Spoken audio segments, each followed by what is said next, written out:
This is Atomic Shinobi and today I'm going to narrate what if Naruto became master of the Fem-Alucard. If you enjoy this video, please like, share and subscribe to this channel. Now wasting no time, let's start the story. Integra Helsing, the leader of the Helsing organization and the master of the strongest vampire on the planet, exclaimed, "Alucard. Do not close your eyes. That's an order." Dracula is another name for Alucard, the king of no life. Integra's platinum blonde hair was long, with two bangs framing her face and ending just below her chest. She wore a dark green suit. Her blue eyes gleamed with silent rage and desperation. A woman named Sarah's Victoria stood next to her, looking on with concern. Her crimson red eyes gleamed with determination and a hint of melancholy, and her long blonde hair was pulled back in a spiked ponytail. She was dressed in the Helsing family's female uniform. Both were watching a man with long black hair gaze off into the rising sunrise on a screen projector. His crimson eyes watched the sunrise with a mixture of longing and mild fatigue. He was dressed entirely in black, though his clothes appeared to be a straitjacket. A man in all white was standing behind the two women. A few bangs were slicked back just above his left eye, and his blonde hair was slicked back. The man's lips were pulled back into a huge shit-eating grin, and his yellow eyes were gleaming with victory. "Integra," Alucard said quietly, "I apologize, master, but I am unable to follow that order." "Alucard," shouted Integra. Alucard whispered, "Sarah's. Take care of master." "Why?" "Yes, master, of course." Sarah's sniffed a little and muttered in grief. As his eyes gradually closed, Alucard grinned softly and said, "Goodbye, Integra." As Alucard slowly started to close his eyes, a teenage boy stood in front of him, watching with irate eyes. "Damn it. This is not how it was supposed to be. I was supposed to give Alucard a fair fight," he thought bitterly and angrily. As her close friend and confidant abruptly vanished as though he had never been there in the first place, Integra watched in sadness. Suppressing the tears that were welling up in her eyes, she balled her fist. She turned to look at the Major as she heard laughter. Her face changed to one of unadulterated anger and hatred. She stalked slowly in the direction of the laughing man, her blue eyes glinting murderously. All he felt was darkness, a sense of nothingness and weightlessness. He didn't know how long he had been living this gloomy life. All he knew was that he needed to find a solution to the issue that had caused him to enter this small state of rest. But just as he was about to exterminate the millions of souls he had kept inside of him in order to rid himself of this emptiness, he was struck by a dazzling flash of light. His crimson red eyes opened slowly, and he slowly looked around, but all he could see was a vast expanse of white. "Is this purgatory?" he thought with anticipation and a little surprise. He immediately turned around after sensing a presence behind him, only to be confronted by a demonic face. Long, spiked white hair, white robes, and a purple mox who seemed to be smiling all the time. Its yellow-fanged teeth were visible as it held a knife in its mouth. The iris was still yellow, but the eyes were completely black. Lastly, tiny red horns protrude from its head. Alucard cocked his head, wondering absently who this creature was. Curious, he asked, "Who are you?" The creature gazed at him for a few long seconds before responding in a deep, stern voice. "I am known simply as the Shinigami to all beings. I am the god of death, and the fairy to guide all souls to their spot in the afterlife." Alucard's eyes widened a little before they settled back down, and then he burst out laughing. He roared, "Truly!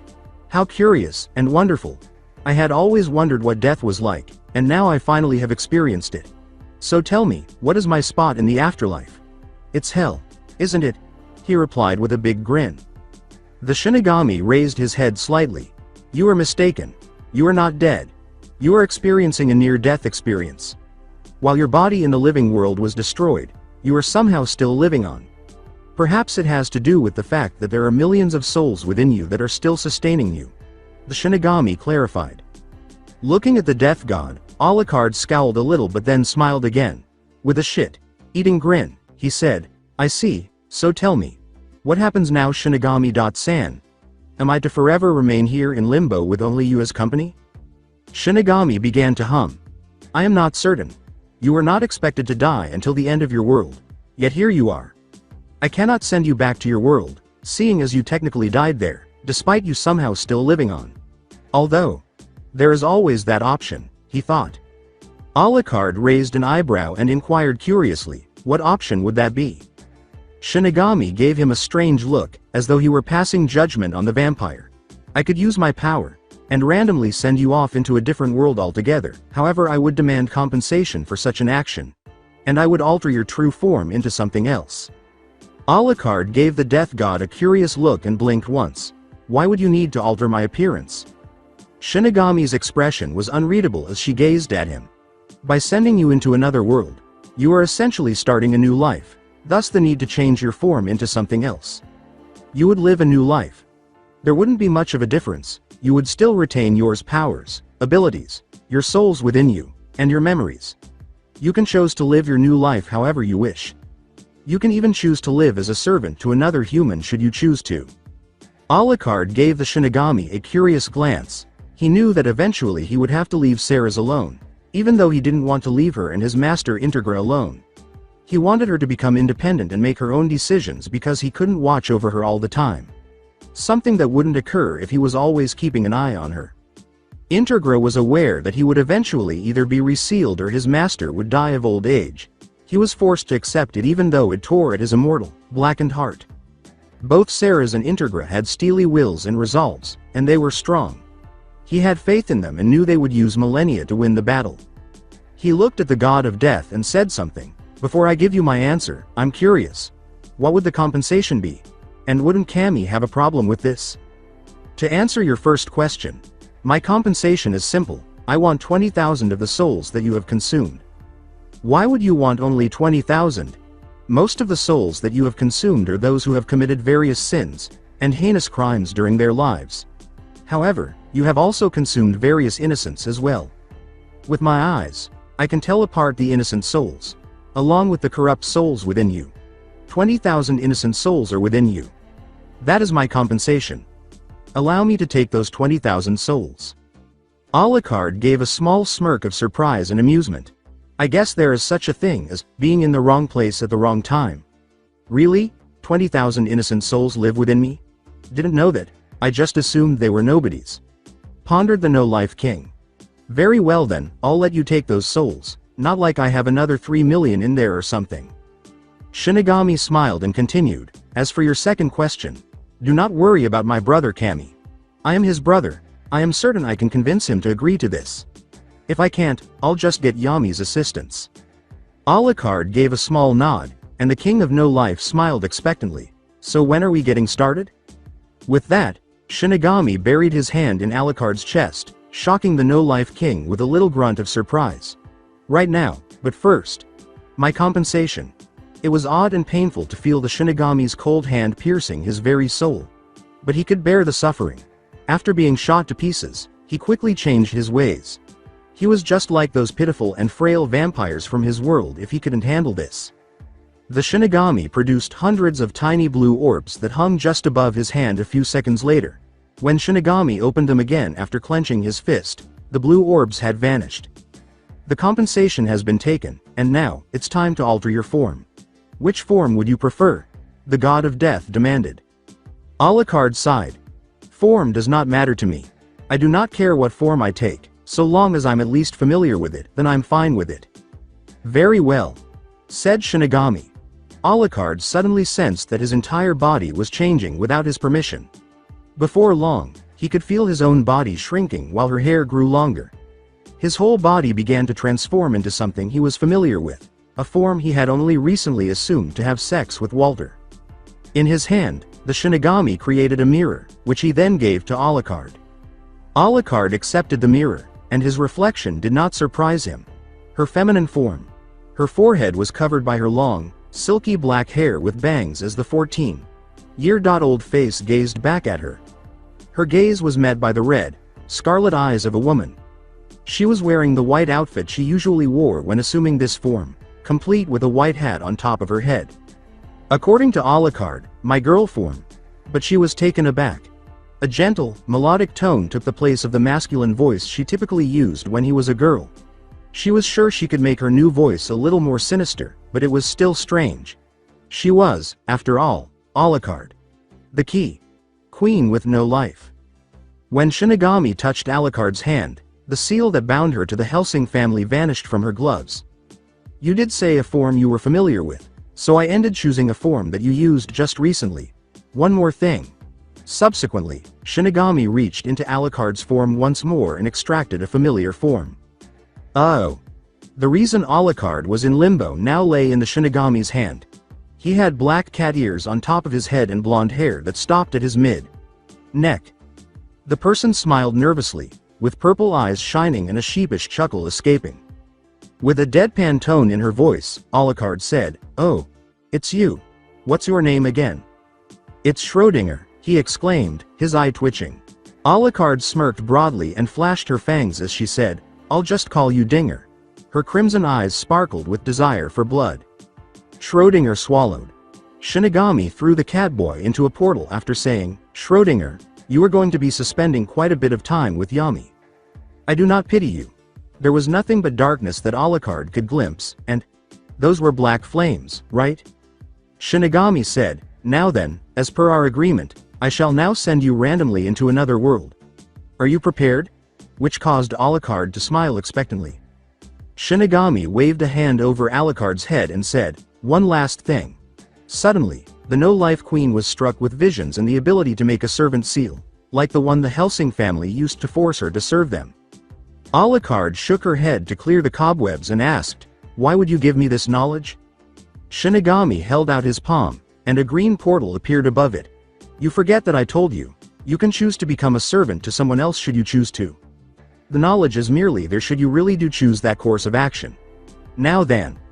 Slowly, the portal slipped from his grasp and landed on the ground in front of Alucard. "Simply jump into the portal, and you shall be taken across time and space. Across many different planes of existence and many different realities." Alucard smiled and started excitedly in the direction of the portal. She gave the Shinigami a fanged grin as she turned her head in his direction.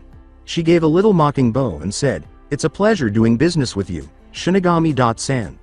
Then, with her laughter resonating, she leapt into the portal. Shinigami said, "I do not pity the world that she has gone into." He had allowed the vampire to go into a new world for a number of reasons, one of which was straightforward. That psychopath wasn't prepared for the afterlife.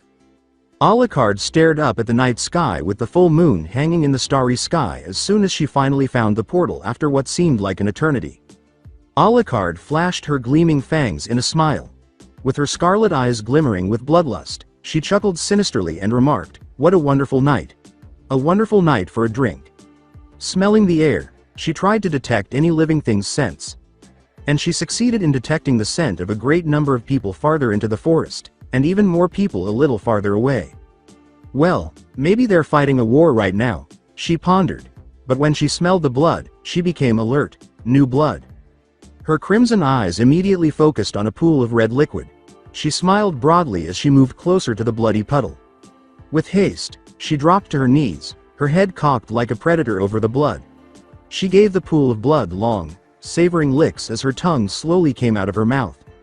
She licked a few times before abruptly freezing. Her scarlet eyes widened with glee and surprise. "This blood. It tastes better than Intergress. This is by far the most delicious blood I have ever had the pleasure of drinking." She looked at the memories that the blood would undoubtedly hold, wondering who could have such delicious and delectable blood. With a gleeful undertone in her voice, she burst out laughing at what she saw. Insanity and a hint of happiness sparkled in her eyes. She saw the recollections of a young boy. A blonde boy with spiky, sun-kissed hair. His cheeks are marked with whiskers, and his eyes are sapphire blue. Her final recollection was of the boy being chased into this exact forest while a sizable crowd followed him.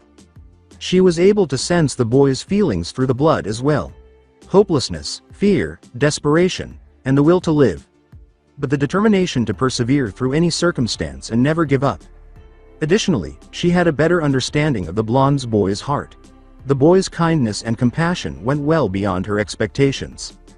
However, he also harbored a great deal of hatred, which might eventually surpass even hers. A hatred that has the potential to wipe out the world if it is not stopped. Additionally, she would be the target of the boy's anger, wrath, and hatred. Uzumaki Naruto. Huh. A fitting and powerful name. You? Alucard thought, I'll make a splendid master. She got up and walked slowly deeper into the forest. a little hopping as her smile threatened to break her face in two. At the moment, Uzumaki Naruto was both scared and furious. The day had begun fairly routinely for the 7-year-old. Wake up in his dingy apartment and wander the village, ignoring the harsh whispers and vile looks of the locals. Then, as retaliation for some of the more outspoken villagers, plan a practical joke for later in the day. Overall, it was just another typical day for him. Of course, he maintained the fa section aid of a smiling fool, but his true nature was very different from what he showed the villagers. For a 7-year-old, he was surprisingly smarter than most people, despite the fact that the villagers saw him as a perpetually smiling idiot. Although he was not as intelligent as Inara, no one could be as intelligent as Inara. He was intelligent enough to be regarded as a genius. Despite his seemingly carefree demeanor, he could be certain that he detested the majority of the Konoha villagers. He wasn't petty, though. He could take all the insults, the whispers, the glares. They weren't anything. They hated them because of the other things they did. Occasionally beating him, ejecting him from stores, and occasionally vandalizing his apartment. He detested them greatly as a result. He would demand compensation from those who caused him such suffering if he had the authority. However, he didn't, and since the librarians typically wouldn't let him enter the library, there was no way for him to get stronger. He will only become stronger if he enrolls in the academy the following year. However, he would have to conceal his advancements over the years and remain the fool they believed him to be. In addition, he was aware that they would undermine his academy grades in order to further paint him as a complete moron. Although he detested the majority of the villagers, he had some that he did not despise. Like his kind of surrogate family, the Ichirakus. His grandfather was the Sandaime Hokage. Last but not least his Inu ni San, the Anbuhu, when given the chance, always protected him and occasionally bought him items to improve the quality of his living environment. Things took a turn for the worse when he hurriedly started to return to his apartment after exploring the village until the sun started to set. When a sizable crowd of villagers gathered, they started chasing him into the woods. The worst part was that there were shinobi in the crowd, which made escape even more challenging. In an attempt to escape the crowd, he was forced to run farther into the forest. Alao's blood spurted out of his shoulder after being struck by a kunai, landing on the ground below. He ignored that, though, and kept running farther into the forest. A few more kunai were hurled at him a few minutes later, each striking his legs and sending him crashing to the ground. After hastily dragging himself to a tree, he started pulling the kuani that was impaled to his shoulder and legs out. Naturally, his wounds started to heal as soon as the kunais were taken off, and the boy with the blonde hair was ready to leap from the ground and run away from his assailants. A foot slammed into his chest, pinning him to the tree he was leaning against and destroying that plan.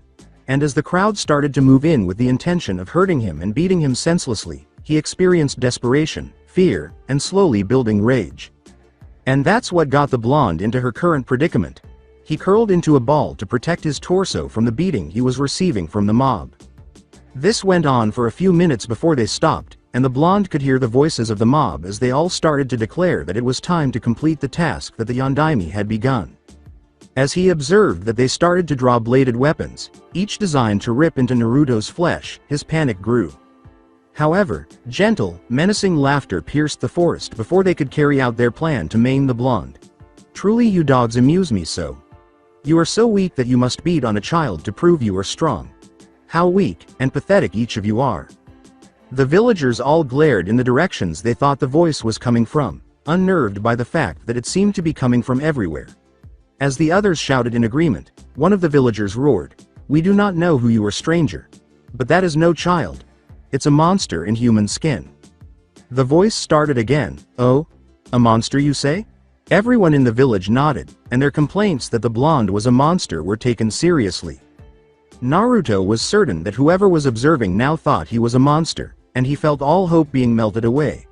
It was the only thing he could do, so he gritted his teeth and prepared to endure.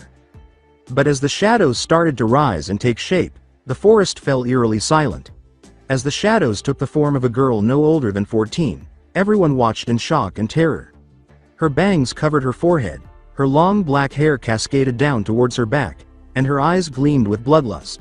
She was dressed in a black tie, an all-white suit, and an undershirt. She wore white gloves and a white hat on top of her head. The girl was beaming broadly and flashing her fangs and bright white teeth. Her eyes were murderously glaring at the crowd, as though they were the cause of every issue on the planet. An urge to murder, disfigure, and torment those before her. Her voice sent chills down their spines as she began softly, "You call this boy a monster." Her eyes were now shining with madness as she said, "But there is only one monster I see here." With a gleeful and exasperating laugh, the girl sprang forward, her teeth digging into a villager's neck before severing the head with a champ. "That monster is me," she exclaimed. The villagers let out a terrified and horrified scream. With lethal accuracy, the few shinobi in the crowd threw their kunai at the girl. As the kunai all impaled her body and she attempted to stop them, Alucard simply smiled. The villagers were relieved to see the girl's body on the forest floor, covered in kunai and other injuries, after the shinobi finally stopped. Naruto regarded the scene with astonishment and a hint of dread. What gave him the impression that it was not yet over? When the body twitched and blood started to rise from the ground and be absorbed into the body, the blonde's question was answered. Almost immediately, all of the wounds caused by the shinobi started to heal in front of everyone. The girl was standing there, still grinning broadly as she looked at them. Her voice resounded throughout the clearing as she declared, "Dogs can't kill me. Only men can kill monsters," she exclaimed before lunging and tearing into the villagers as though nothing had happened. The girl killed all the villagers without mercy, throwing limbs, heads, and organs across the clearing with blood splattering everywhere. She was actually laughing loudly and with joy, as though she were merely a kid having fun in the park. Moments later, all but one member of the MOBA, a whimpering, cowering civilian who was now leaning against a trio, were dead. Alucard gazed at him slowly, her bloodlust glimmering in her eyes. With slow, mocking steps, she started, "I said that only men can kill monsters. So what are you? Are you a dog? Or are you a man?" she asked. The peasant raised his weapon, a small knife, and killed himself by dragging it across his throat. She gave a frustrated grunt, and Alucard scowled. She whispered, "I hate when they puss out like a bitch." She turned to face Naruto as her smile gradually reappeared. She grinned a little more and stalked slowly in the direction of her soon-to-be new master. As he watched the girl approach him, Naruto was unsure of what to think. Rather than feeling frightened or horrified, he felt a sense of satisfaction when he witnessed her destroying the villagers' crowd. He thought the girl would look at him the same way she looked at the villagers when she turned to face him. However, she wasn't. Rather, she had an almost affectionate look on her face. He was sitting on the floor with his back to a tree when the girl abruptly dropped to her knees to get on his level. Her face was too close to his own for him. Out of instinct, Naruto picked up a kunai that was lying on the ground and almost slammed it into the girl's neck. But he was able to stop himself in time, and the girl's neck was barely touched by the tip of the kunai. If anything, Naruto's action made her smile even more. She gazed at the blonde with half-lidded eyes and purred, "Hello. Hey?" Naruto gulped and gave a dubious response. Naruto was already growing weary of her encroaching on his personal space, but the girl did nothing, almost as if she was happy to just stare at him. Slowly, as though he was still in shock that someone was assisting him, Naruto asked, "Why did you help me?" Alucard grinned and cocked her head. "Why wouldn't I wish to protect my new master?" she said. Naruto froze, staring at her incredulously. He muttered, "Master?" With her long raven hair grazing the blonde's face, Alucard nodded her head eagerly. "Yes. Well, should you accept to become my new master? If not, I'll just continue hounding you until you do." Naruto questioned, "Why? Why would you want to become my servant?" Alucard's grin broadened. "Why wouldn't I want you to be my new master? I've tasted your blood, and it's more delicious than my previous master's. I've seen your memories, and your will is stronger than my previous master's. You are strong, in mind, spirit, your heart is strong as well. You have the perfect qualities to become my master. Why wouldn't I want someone strong to become my master?" Naruto said glumly, But in terms of physical power, I am weak." His blue eyes met Alucard's scarlet ones as he felt a hand brush against his cheek. "You can be a feeble old man, and I would still choose you as my master. You are already a beautiful creature in my eyes. While physical power does indeed hold much merit, I'd rather focus on the strength that is in your heart, mind, and soul. So I ask again, Will you allow me to serve you, master? Will you allow me to be the instrument of your wrath? Naruto fixed his intense gaze on her eyes. He saw a lot of things in her eyes, including madness and a lack of concern for anyone other than the people she cared about. He sensed a deep-seated animosity in her heart, but he also sensed a strong sense of devotion and loyalty. Naruto swallowed and made a choice that would alter his life forever. He inquired, "What's your name?" Alucard's immediate response was, "My previous masters gave me the name Alucard. Should I take you as my servant? Do you promise to never abandon me? To remain by my side until the end? To fight alongside me in every battle? To crush my enemies into nothing but a smear on the ground? To hear my enemies plead for mercy, only to receive none?" The brunette paused. With great delight, Alucard replied, "Nothing shall please me more, master. Then, I shall accept you as my servant. Alucard, what is the requirements need to make this possible?" Alucard raised her hands and said, "Allow me to handle this, master." Suddenly, the blood on the grass rose and swirled around the girl's hands. The girl's hands soon had a circle on the back. With the exception of the absence of a star in the center, the circle contained symbols that were comparable to those she had when she served the Hellsing. Alucard turned to her new master and grinned broadly. "All that is left is for me to drink your blood, master." Naruto cut himself across his hand with the same kunai he almost used to stab Alucard without even thinking. Naruto turned scarlet at the blonde's actions as Alucard quickly grabbed his hand and started licking his bleeding hand. Alucard watched with delight as a swirl formed in the center of the circles on the back of her hand, and she giggled a little at her new master's agitated expression.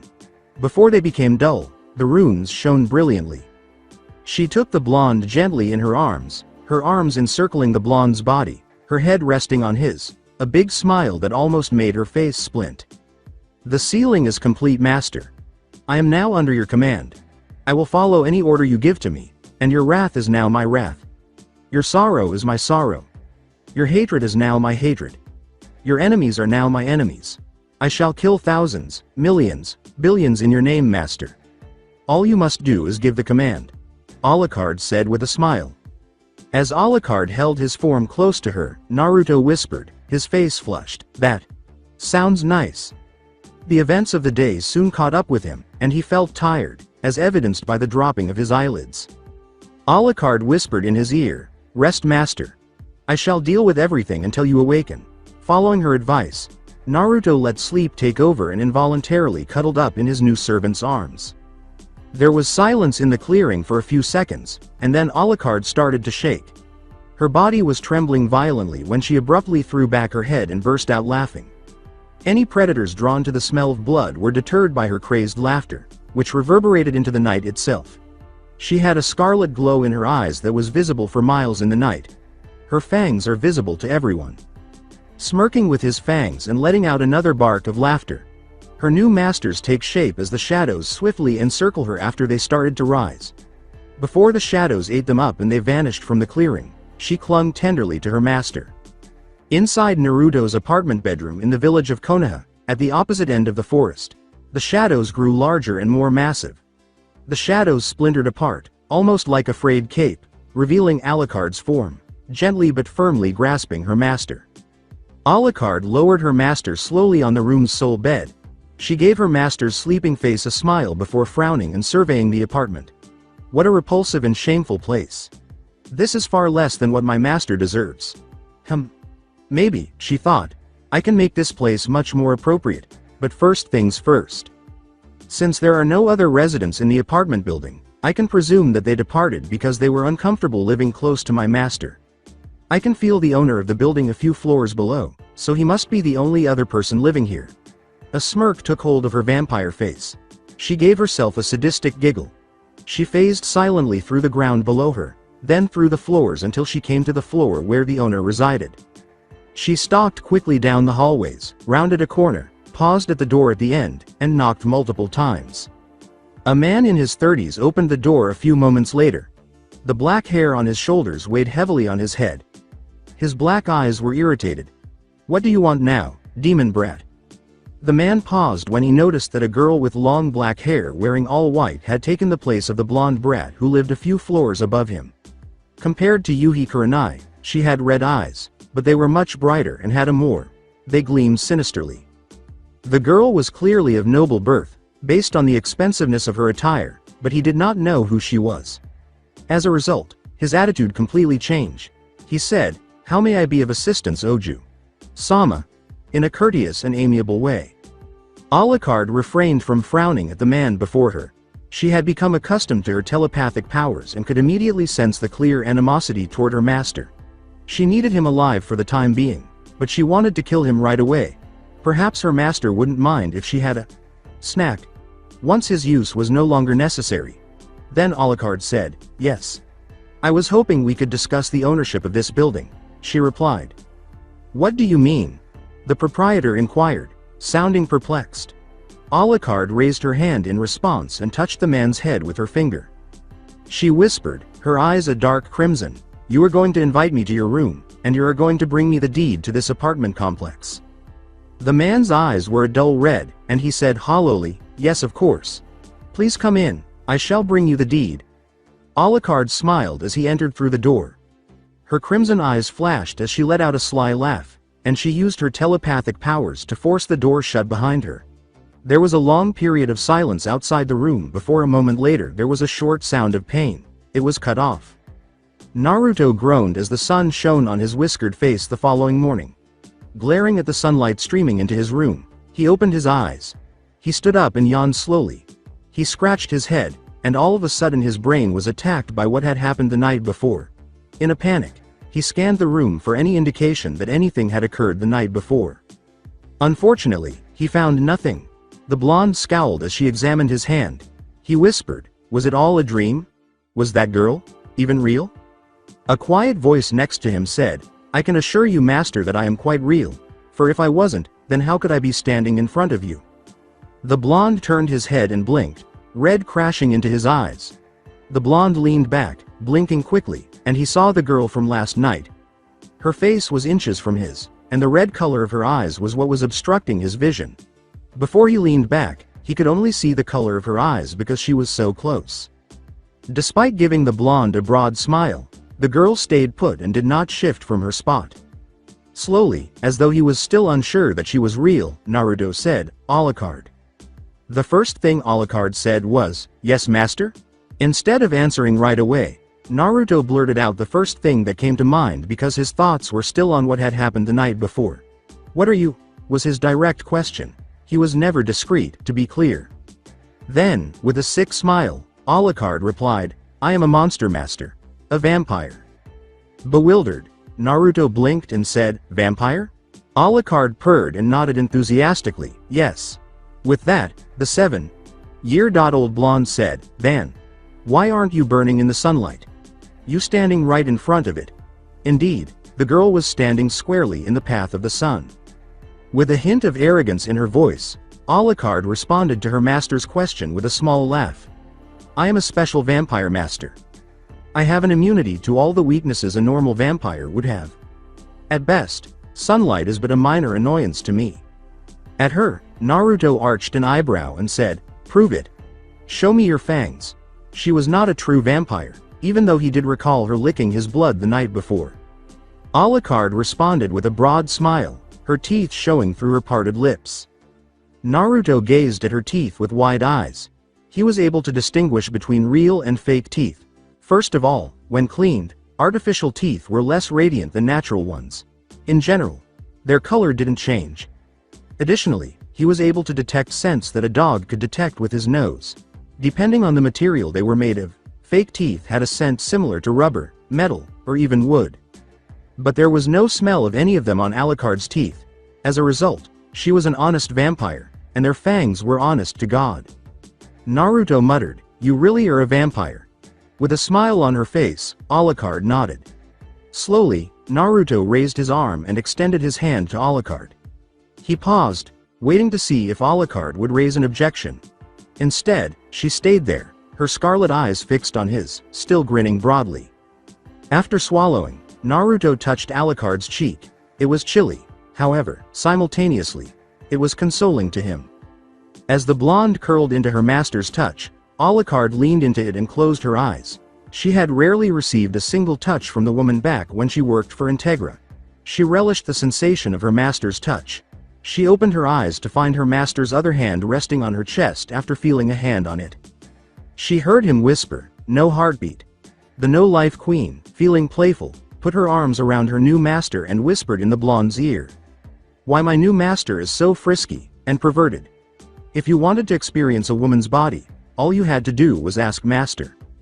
Her master's 7-year-old face turned a beautiful shade of scarlet, and she instantly felt his embarrassment.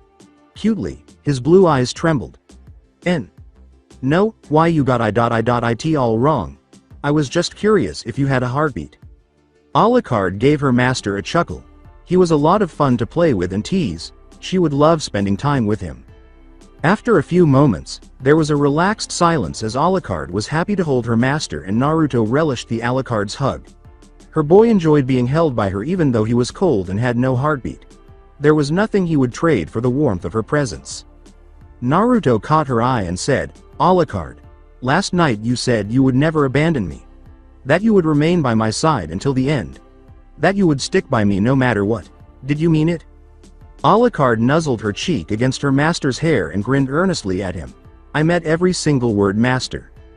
Satisfied with Alucard's response, Naruto questioned, "After I went to sleep, what else happened last night?" "Well, after you heeded my advice and rested, I took you straight home and proceeded to negotiate with the owner of this apartment complex. Congratulations, by the way, on being the new owner, master." Naruto interrupted, saying, "How did you get him to agree to that? The guy's an asshole." Alucard smiled. Her response was, "I have my ways." "You killed him, didn't you?" Naruto asked, staring. "Maybe," was her first response. Naruto stared once more before abruptly shrugging. "Like I said, he was an asshole anyway. Continue." "After that, I summoned my familiars and began to clean the apartment." Once more, Naruto interrupted, "Familiars?" Alucard replied by pointing to an open door that opened into the hallway. Naruto glanced and saw a big black dog with several eyes moving down the corridor while holding a garbage bag. Staring, Naruto muttered, "I'm not going to ask." "After my familiars began cleaning the apartment, I set about looking for a place to sleep, yet nothing suited me. So I decided to sleep next to you until sunrise, master." She meant it. She searched everywhere that was sufficiently dark, but nothing really fit her. Unfortunately, nothing in the building could be used as a makeshift coffin, so she searched for something that looked like a coffin. She had the opportunity to construct one, but she was too indolent that evening to do so.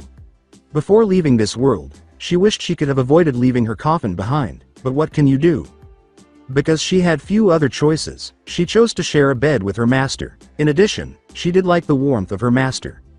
In addition, her young master was very needy when he slept. She found that funny. With his face a shade of scarlet, Naruto cried out, Wait, you slept in the same bed as me?" "Yes, master. I also recall you being extremely clingy during the night," replied Alucard. The blonde could only look down in shame as Naruto's flush deepened. Breathing deeply, the blonde regained his poise. Curious about her other activities, he inquired, "Was that all you did during the night?"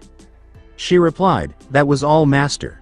"Okay, I should get dressed and prepare breakfast," Naruto said with a nod. "You tidy up, master. I shall prepare breakfast." Alucard cocked her head and appeared to move smoothly across the room and into the hallway. She proceeded to the kitchen after the door behind her closed. She hurried to the kitchen to start preparing breakfast for her young master. She was happy that she could cook. One of the best things about drinking someone else's blood was that you were able to acquire their skills in addition to their memories. During her time on Earth, she ate a number of chefs, some of whom were obviously sinless and innocent. Since she can still feel their souls inside of her, she thought that 2 or 3 had committed sins and/or horrible crimes. After about 40 minutes, she felt her master walk into the room. At that point, Alucard had already prepared the table and a royal breakfast was waiting for her young master to eat it. As she walked into the room, she saw that her master was wearing a white shirt with a red swirl on it, just like the one she wore on it. He was wearing blue shorts, too. She scowled in her mind at his clothes. When he finished his breakfast, she would have to take care of that. Naruto looked at the food in front of him and muttered, "Alucard, you didn't need to go this far." In one, there were 3 sunny side up eggs on a plate, a dozen bacon strips with buttered toast beside them, and a big stack of pancakes in the last. There was a tall glass of orange juice off to the side. Alucard's first response was, "My master deserves only the best." Naruto took a seat and started to eat the breakfast that had been prepared for him. After a moment of inaction, he resumed eating, albeit a little more quickly. After a minute or two, the child with the blonde hair had finished the glass of orange juice. Except for the crumbs, the other plates are empty. Naruto wiped his lips and remarked, "That was amazing."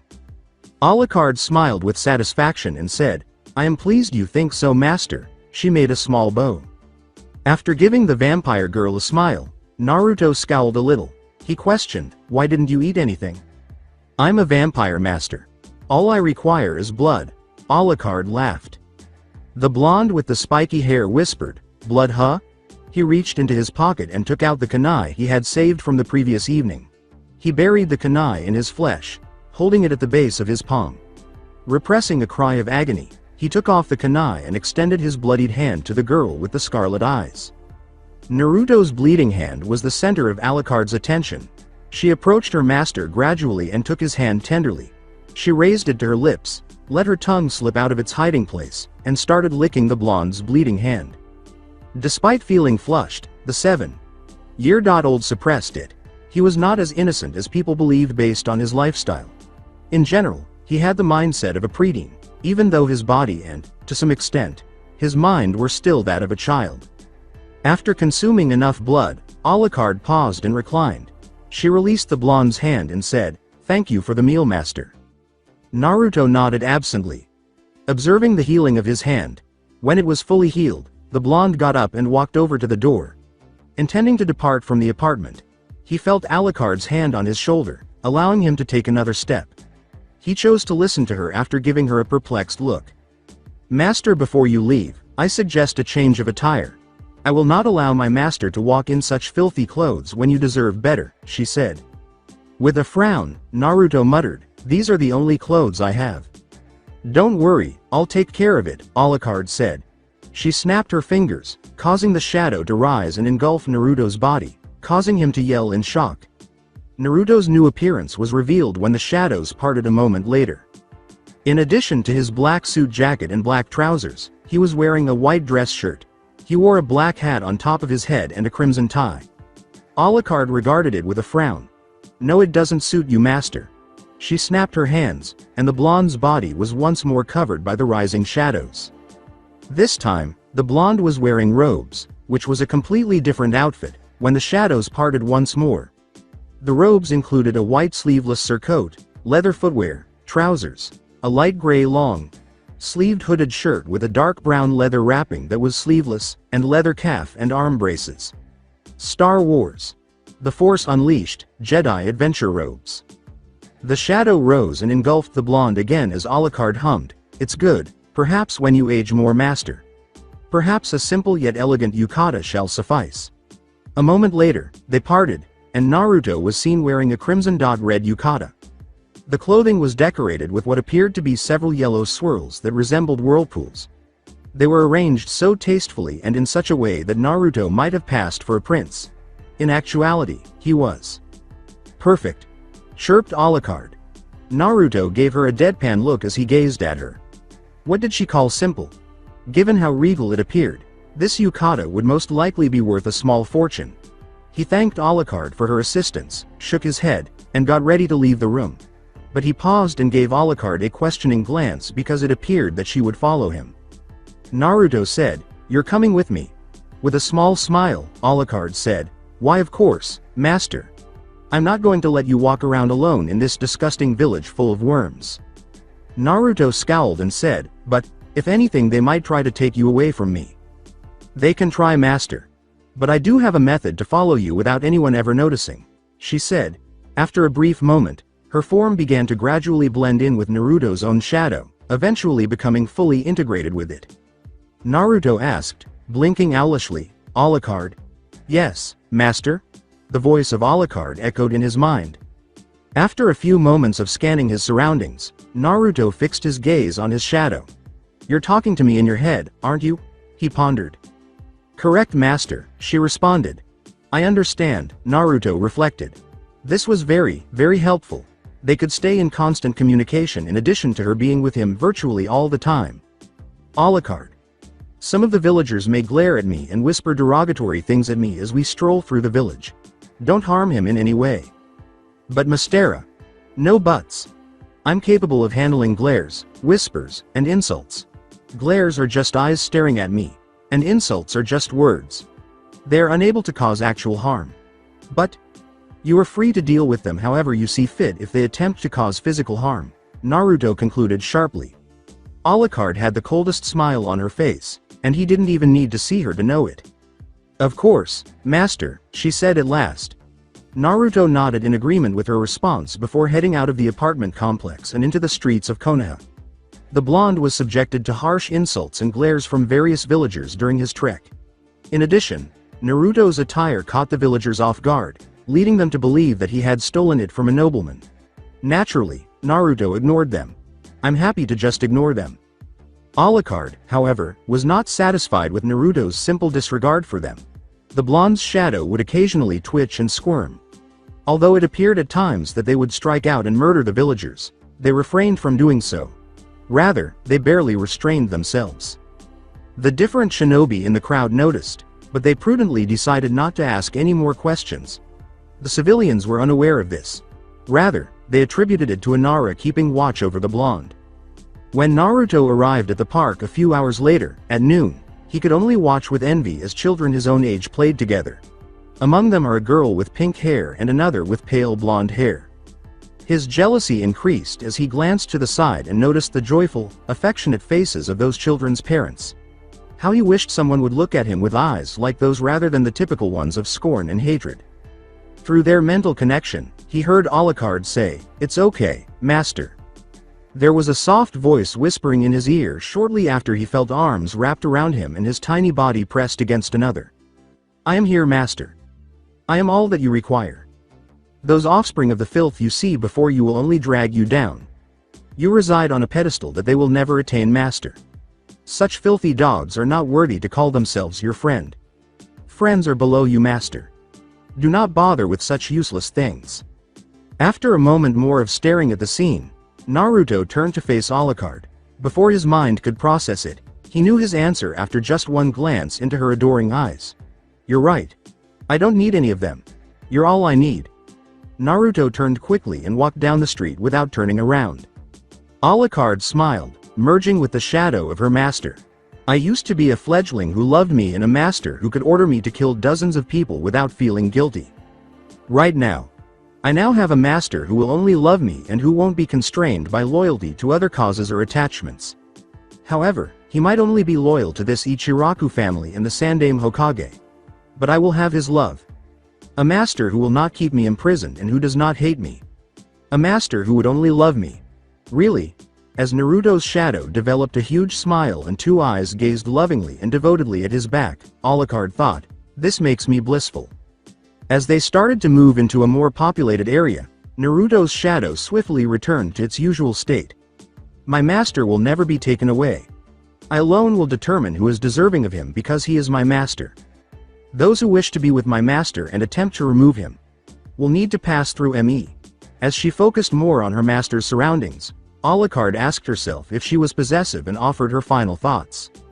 She wanted her master to be harmed by one of these stupid villagers. In this manner, she could smear the floor with blood. Thankfully, or regrettably, depending on who you ask, a villager did find the bravery to attempt an afternoon attack on Naruto. Alucard had promptly instructed her master to guide the man into a private space, and the boy with the blonde hair complied. Unaware of his imminent demise, the villager had followed. When he approached the blonde, he discovered Naruto waiting far down the alley. With her crimson eyes flashing evilly and her lips smiling broadly, Naruto's shadow had transformed into Alucard. The villager was quickly eaten by the very familiar hellhound that her right arm had transformed into. There were no more attacks on Naruto's person after he fled the isolated alley and resumed strolling through the streets. But now the no-life queen herself was cleaning her master's bedroom, and the blonde was in his apartment eating dinner that Alucard had made. Alucard watched her handiwork while fluffing her master's pillow. As she surveyed the gleaming, spotless room, she said, "Perfect." In all honesty, the room was glistening. She smiled, picturing Walter's shocked face. "Walter, eat your heart out." He would say something to her that she could picture. As she pictured him saying, "You mean to tell me you could have cleaned the estate better than me? If that's the case, why didn't you help at times?" she would have replied. "Meh, I find it amusing watching you fret over cleaning the estate."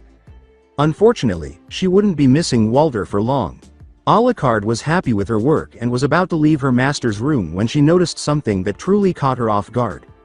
Her coffin, the same one she had used since turning into a vampire, was in front of her, right next to the door. She took note of the sticky note on it and blinked. She took the note, read it, and shrugged. "Even though you might have desired this, it wasn't simple to get. Regards, Shinigami." The letter and its details caused her to raise an eyebrow. With a casual shrug, she dismissed it as an instance of the Shinigami's unusual generosity. She reminded herself to be warier if the Shinigami did her any favors in the future. She hummed while trying to come up with a suitable location for her coffin. Maybe she could put it in the apartment's darkest corner. But the apartment was dark in many places, and she couldn't tell which was the darkest. Her master might be aware. Alucard was determined to ask her master her question, so she swiftly set out in his direction. Her master had just put his plate in the sink when she got there. The blonde appeared to be about to wash it, but Alucard stopped him in his tracks. "Master, it's not your place to wash the dishes. Please allow me," she replied. Naruto scowled at her and mutteringly grumbled, "But I always wash my dishes." Alucard laughed. "That's because you did not have anyone to do it for you. I shall take care of your basic needs and such. There is no need for you to bother yourself with such trivial things," said Alucard. Naruto scowled again, but gave in. But as he sat on the couch, he did complain to himself. Alucard quickly finished cleaning the dishes and positioned herself behind her master. She said, "May I impose a question, master?" Naruto took the remote control to the television and started tinkering with it, saying, "You just did, but I suppose I can let you ask a second question." "I was simply wondering where the darkest part of the apartment was," Alucard said, grinning at her master's statement. Naruto murmured, "The darkest part, huh? Come to think of it, there was always this one part of the apartment that was always blocked off. I believe I heard some of the people who used to live say how this building was the former T&I department before it was decommissioned." "Why was it decommissioned?" "Something about not having enough cells for future inmates, or whatever. I never bothered learning anything more about it," Naruto replied. Alucard whispered, a smile slowly forming on her lips. "I see. It seemed like the ideal location for her funeral." "Why do you ask?" "Oh, nothing. Just thinking it's the perfect place for my coffin," she replied. After getting confirmation from Alucard, Naruto questioned, "Isn't a coffin where you vampires sleep?" "I see. So I take it you'll be using your coffin to sleep in from now on," he said. At that moment, Alucard could not resist the chance to make fun of her master. She teasingly asked, "Is master upset that I will not be sharing his bed with him anymore?" No, why, you got it all wrong. Besides, it was only for one night, and I didn't know you were there at the time," Naruto exclaimed, flushed scarlet right away. "Did not stop you from snuggling me, master." "Shut up," Naruto said, averting his gaze. Alucard put her hands on her master's shoulders after giggling at him. "Fret not, master. While I shall reside in my coffin for most nights, that does not mean that I shall neglect you should you wish for me to sleep beside you," she responded. Naruto chose to switch on the television for late night programming rather than respond. Alucard smiled as she detected the feelings her master had skillfully concealed. At her words, she could feel a little relief from her master. Even at night, it seems her master wanted to close. How fascinating. Her master still desired for her to stay so near him in spite of the fact that she was a monster. It appears that he even trusts her while he sleeps. If he wasn't already her favorite master, he would be if things continued as they were. Integra was already far ahead of him. As she turned around and got ready to move her coffin into the section of the apartment that was blocked off, she said, "Good night, master." In response, she heard her master say, "Good night, Alucard." She halted for a brief pause. Before, nobody had ever wished her a good night. She smiled broadly. Yes. He is undoubtedly turning into her all-time favorite master. She swiftly got her coffin and made her way into the apartment's blocked-off section through the very darkness and shadows. Her form and coffin appeared as she effortlessly penetrated a weakening ceiling barrier. As soon as she arrived, she smiled.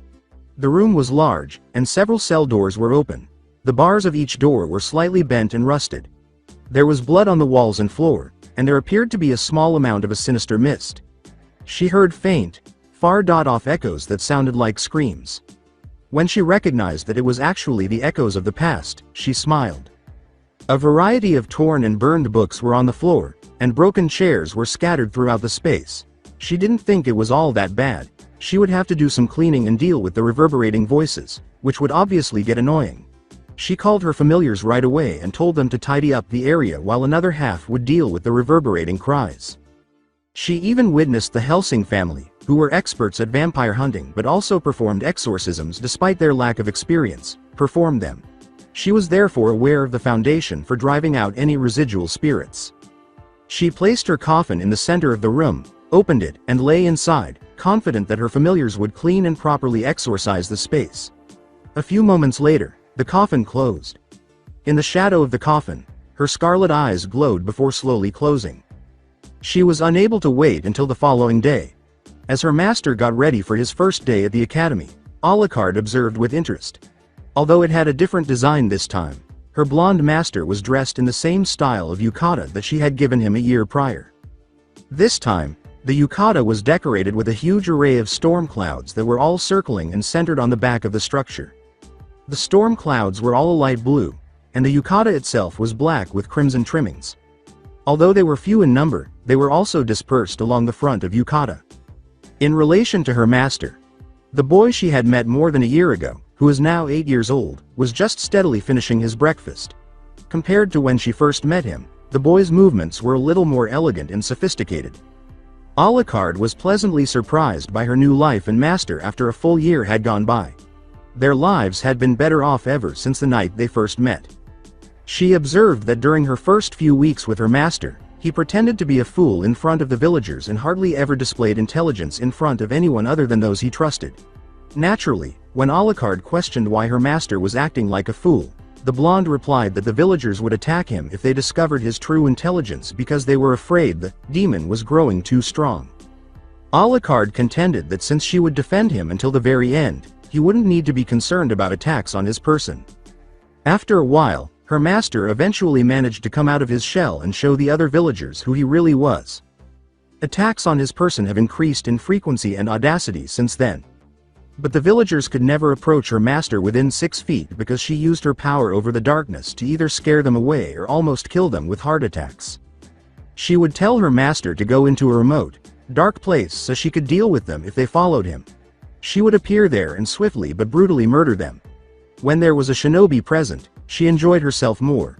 She could play a bit more as a result. Naruto had rapidly grown quite aloof for a person his age due to all the attacks on him. Even though he relaxed around the Ichiraku family and the Sandaime Hokage whenever he was there, he remained somewhat aloof from them. He never really let himself unwind outside of Alucard's company, and she was aware that her master had the utmost faith in her. She was the only person with whom Naruto really opened up, and Alucard was thrilled that her master had such faith in her. Her master would not be prevented from forming weak bonds with others, like friendship.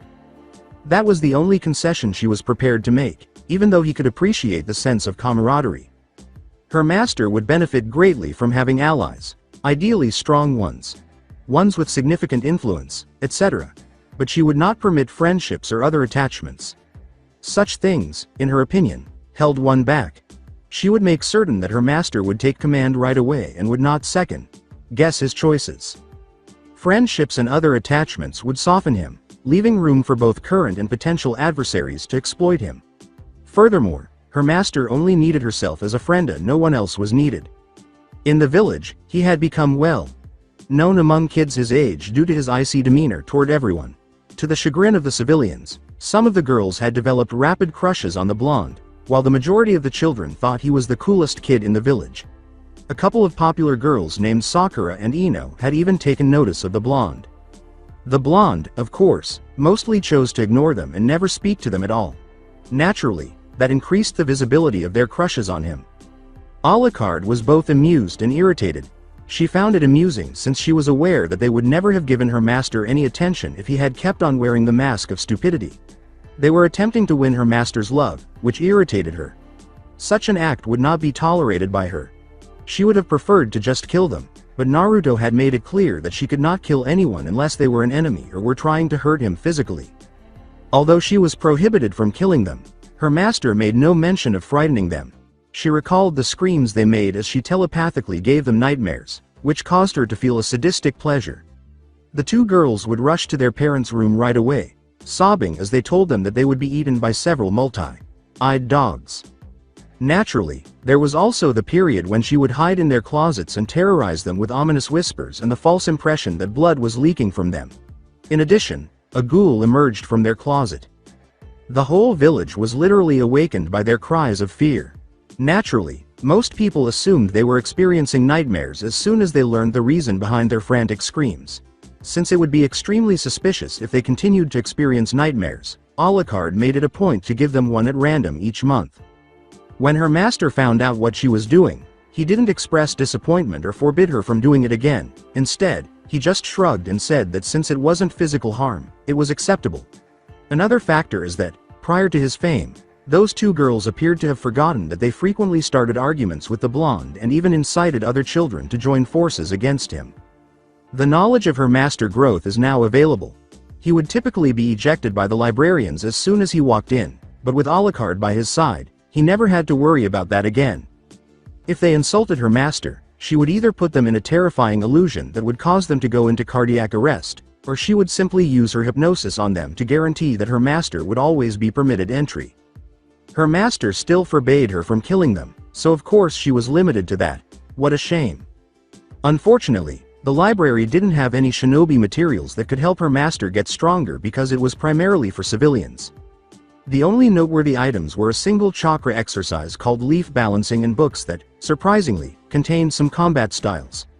Naruto would not be able to access the shinobi library until he was in the academy, so he would have to wait to find out more. Naturally, he was only allowed to enter the area designated for academy students. Alucard volunteered to enter the library covertly and retrieve some study materials for him.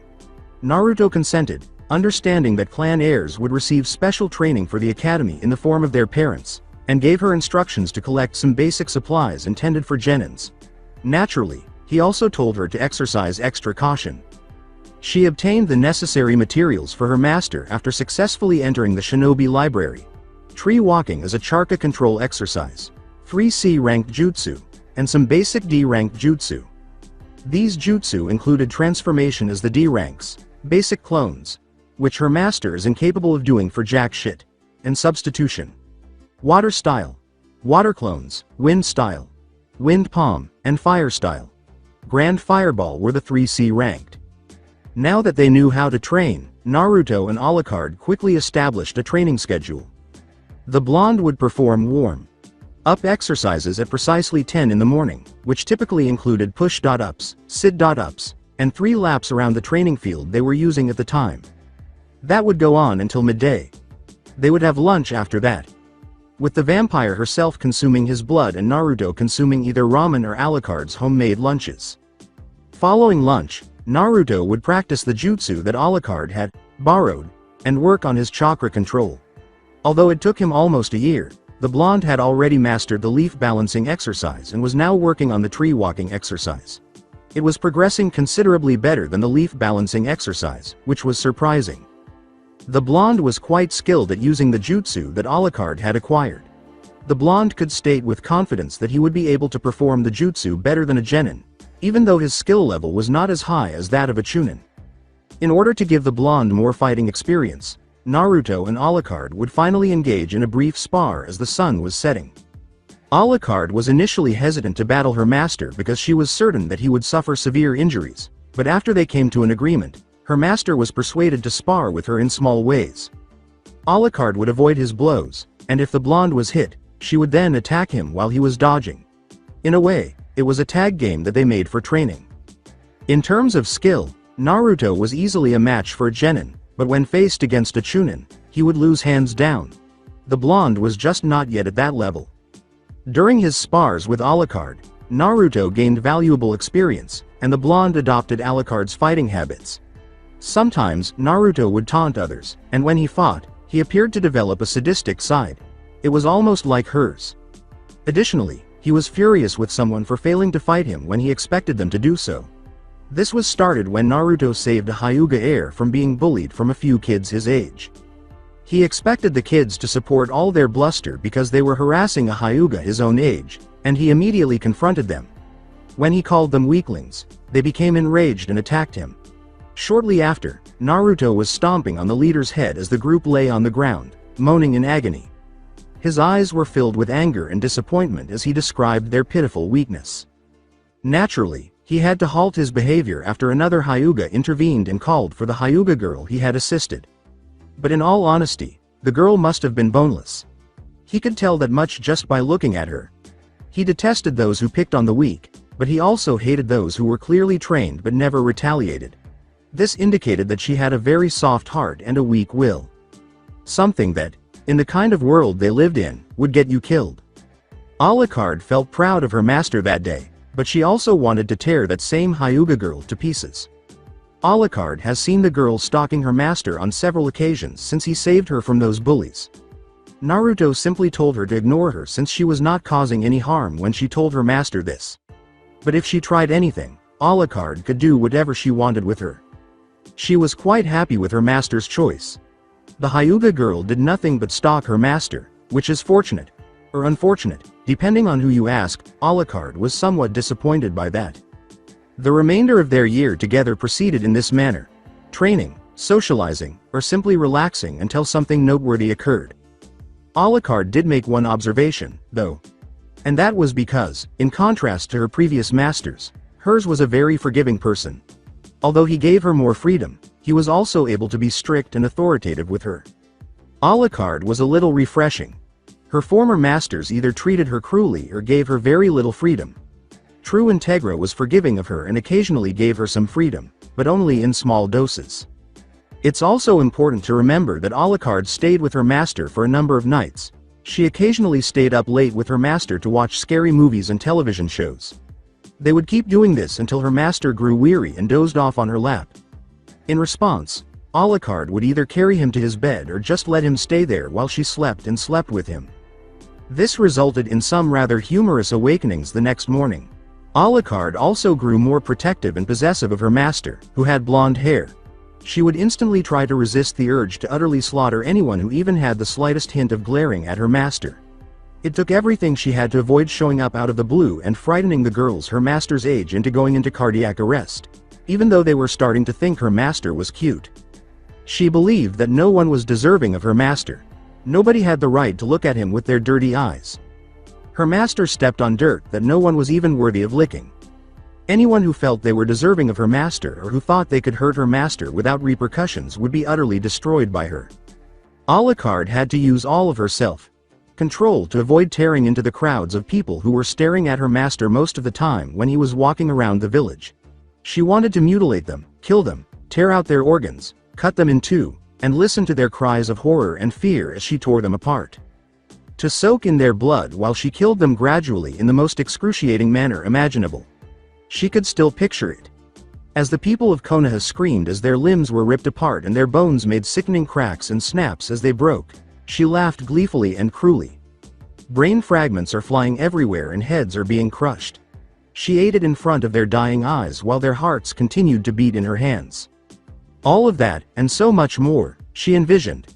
According to her, her master was perched on a pedestal that the gods themselves had made, one that easily reached and transcended the heavens. The villagers, in her opinion, were envious of her master.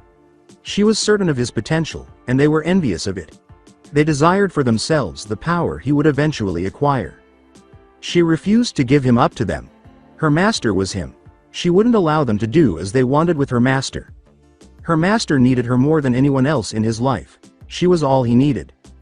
The sound of her master rising from his seat at the table startled Alucard out of her trip down memory lane.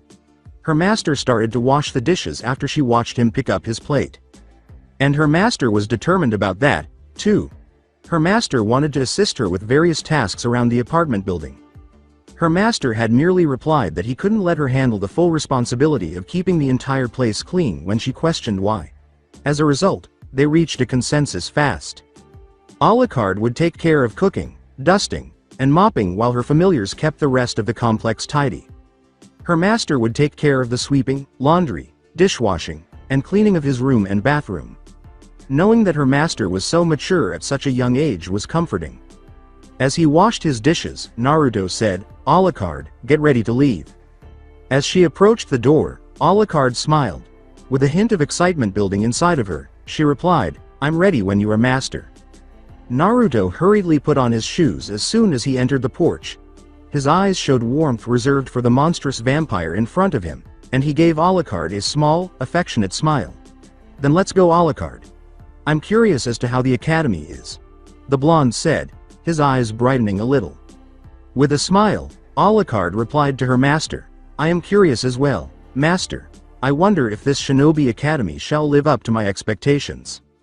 Naruto said, smiling a little at the prospect of going to the academy and learning the things he was still unable to learn. "The sooner we get moving, the sooner our curiosity shall be sated.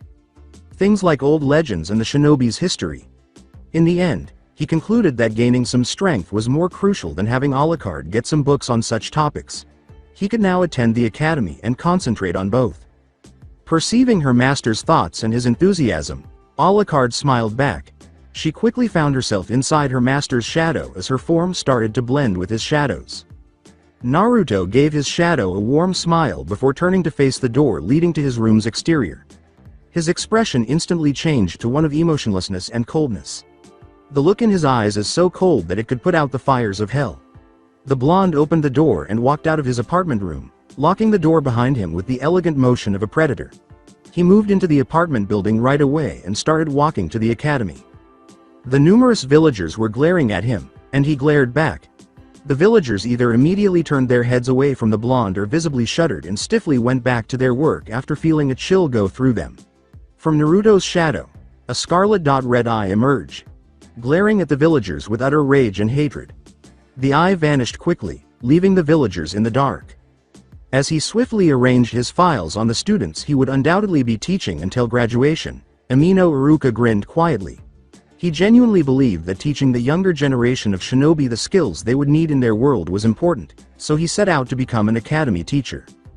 He could proudly and honorably state that he helped prepare them, even though their Jonin-sensei would handle the rest. Since this was actually his first time teaching, the brown-haired Chunin was thrilled and hoped he could meet the expectations of his students. Iruka had tanned skin, black eyes, brown hair pulled back in a spiky ponytail, and a horizontal scar across his nose. He was dressed in the traditional Konoha Chunin garb. He was accompanied by a white-haired man wearing a high-8 bandana tied over his head.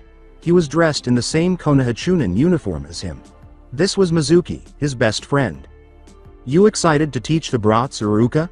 Mizuki asked, grinning wryly. Iruka was beaming. "Yeah, I can't wait to meet the kids. To be honest, I'm a bit nervous myself, but I believe I'm up to the task. What about you, Mizuki?" he inquired.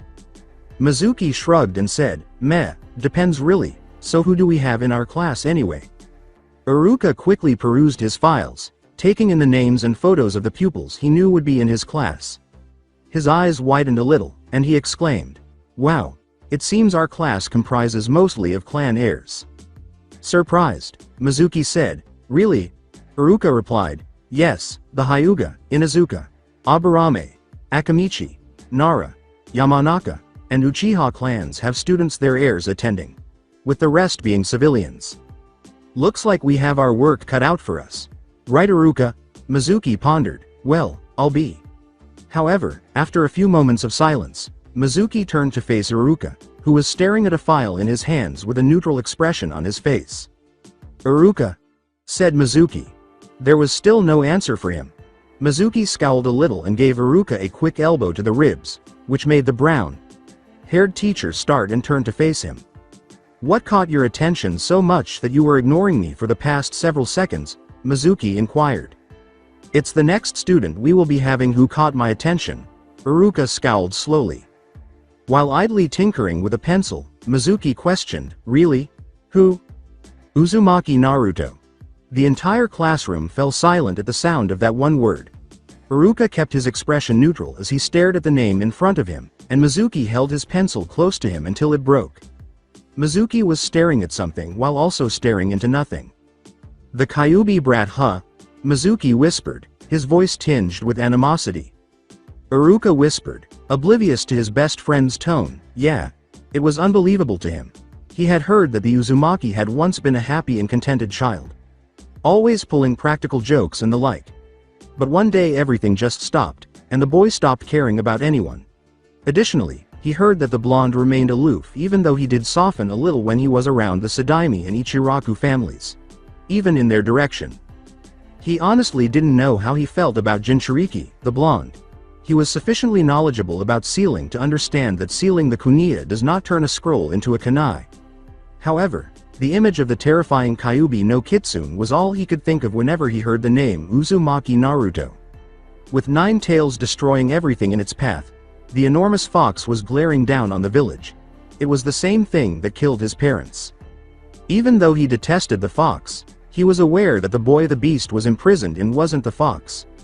He was still compelled to exercise caution, though, instead of passing judgment on the boy, he would wait to do so until he had met him. Prior to drawing any judgments about Naruto, he desired to meet him in person. After almost an hour, pupils started to arrive in the classroom. Clan heirs as well as other civilian children. Every single student enters the classroom wearing a look of amazement. They were all eager to train to become shinobi. As Iruka gazed at each of them, a smile spread across his face. As he observed the clan heirs in the room, he realized that he was truly honored to be able to instruct them and that he would have his work cut out for him. However, he scowled a little when he noticed that there was only one student present. Ignoring everyone else who was talking around him, he was seated in the back. His blonde hair, which reached below his shoulders, was spiked. It was tied in a low ponytail. His forehead was brushed by his bangs. He had 2 sets of whisker marks on his cheeks. His icy blue eyes looked around the room with indifference and a lack of concern for the events taking place around him. There was a hard frown on his face. Iruka gasped when she saw that the child with the blonde hair and the cold expression in his eyes was Uzumaki Naruto. Iruka kept staring at the blonde, gulping. He was both shocked and saddened by the blonde's eyes' extreme coldness. He felt a twinge of guilt and shame rising within him. Nobody should look like that, much less an 8-year-old. Iruka learned more about the blonde from her lack of interest and concern for the other person in the room. If everyone in this room suddenly passed away in the most horrifying and agonizing way possible, it wouldn't even bother the boy with the blonde hair. He would, at most, simply blink and dismiss it. Iruka attempted to suppress a small flinch when Naruto's eyes suddenly met his dark brown ones. At the very least, his frown deepened and his eyes grew colder. He started to glare coldly at the older man, his brows furrowing. Iruka's lips dried up and he felt a chill go down his spine. Even the Kyuubi itself was hesitant to test the blonde after witnessing the glare she was giving. Iruka had never before seen a child with such a chilly demeanor and outlook. No one was colder than Uchiha Itachi. The scarred man was able to sense the boy's chakra thanks to his chakra sensing abilities, which were somewhat superior to those of a typical sensor. He possessed a great deal of chakra, but it was subdued and controlled. Iruka did not anticipate this. Additionally, Iruka observed that his chakra radiated a warm aura, but that warmth was nearly imperceptible because of the cold and indifferent aura that his chakra also radiated in greater quantities. As anticipated, the boy's stomach held a great deal of chakra, which was vile, dark, and sinister in nature. Clearly, it was the Kyuubi. But Iruka noticed something else and scowled in perplexity. The child with the blonde hair was surrounded by another weird kind of energy. It's dark. Much more sinister and dark than the Kyuubi's. It didn't feel right or natural. The energy he sensed around the blonde was nothing but pure evil in both natures if the Kyuubi's chakra had such a repulsive and malevolent aura. It appeared to have a kill instinct and felt very much like a monster. But, given how this energy was clinging to Naruto, it also appeared to protect the blonde. But Iruka was most perplexed by was the sense of death it conveyed. It was nearly lifeless. Still, in some way. Still alive. Chunin, scarred, did not know how to explain it. However, it seemed to be both alive and dead at the same time. As Mizuki started roll call, Iruka continued to stare at the blonde, ignoring the rest of the class. All of the people in the room appeared to suddenly disappear, leaving only Naruto and Iruka to look into each other's eyes.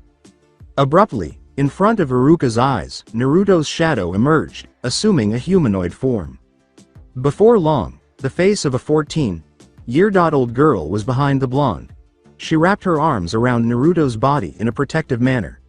Her long, black, raven hair fell just below her rear and down to her waist. Her scarlet-red eyes were glaring at him with murder, bloodlust, and a hint of insanity, while her bangs covered her forehead. Her pupils appeared to be rippling outward and resemble cats.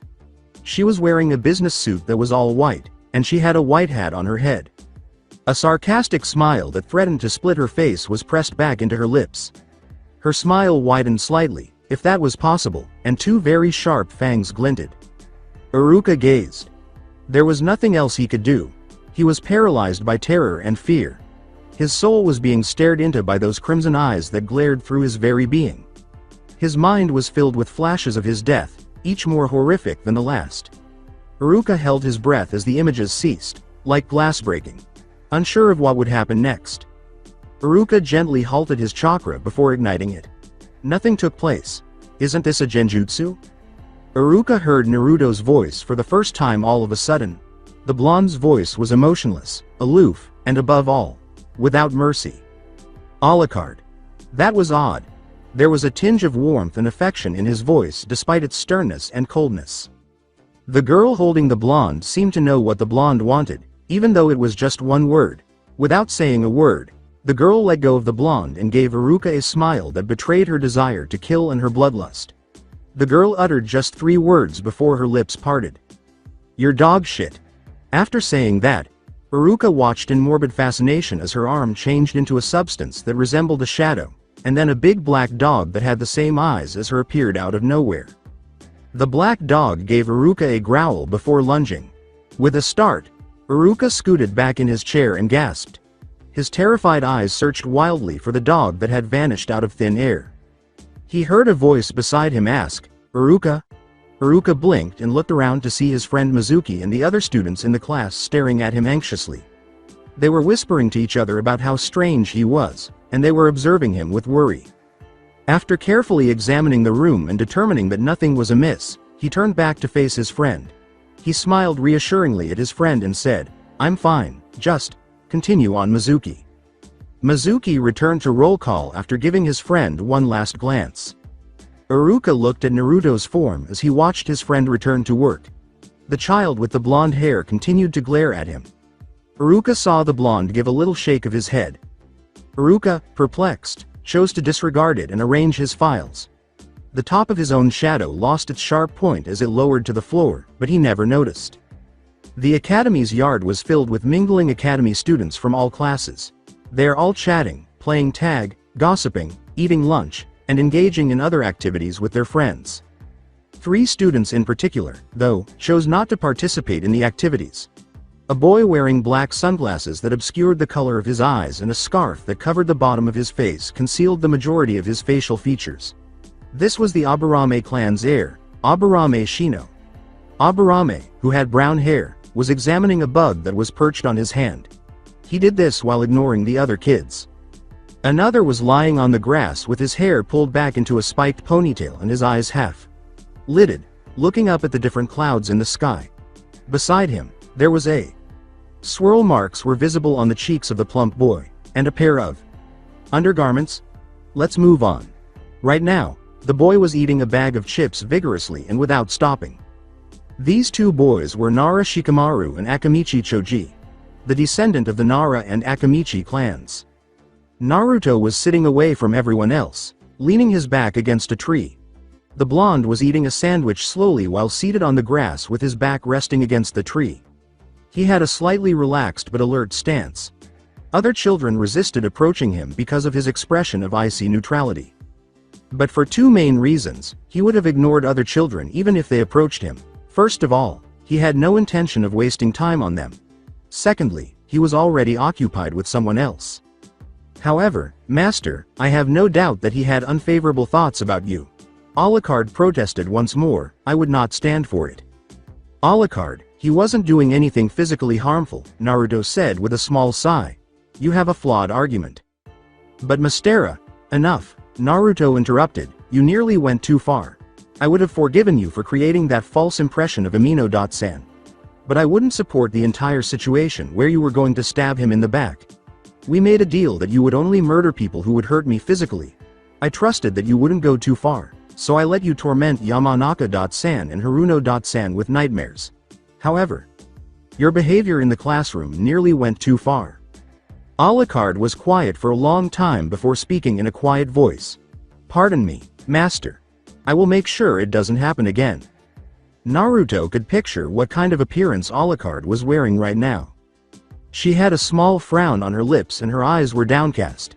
After making sure no one was watching, Naruto let out a small sigh and smiled. Pardon me, Alucard. You are aware that I dislike being so harsh with you, but if the villagers find out, they will attempt to separate you from me. Being apart from you is not something I want. In addition to the Ichiraku family and the Hokage, you are and always will be the most valuable person in my life. A few more moments passed in silence before Alucard's contented voice broke the stillness. Master, I get it. You have a particular place in my dark heart, just as I am your most valued individual. You are my master, and I am your monster. Really, a monster like me isn't worthy of having a master like you. In addition to that, you show me affection. Naruto leaned his head back and closed his eyes, his little smile remaining. He whispered softly out loud, Alucard. In my eyes you will never be the monster you claim to be. Although he didn't hear back, he knew that Alucard was very happy with what he had said.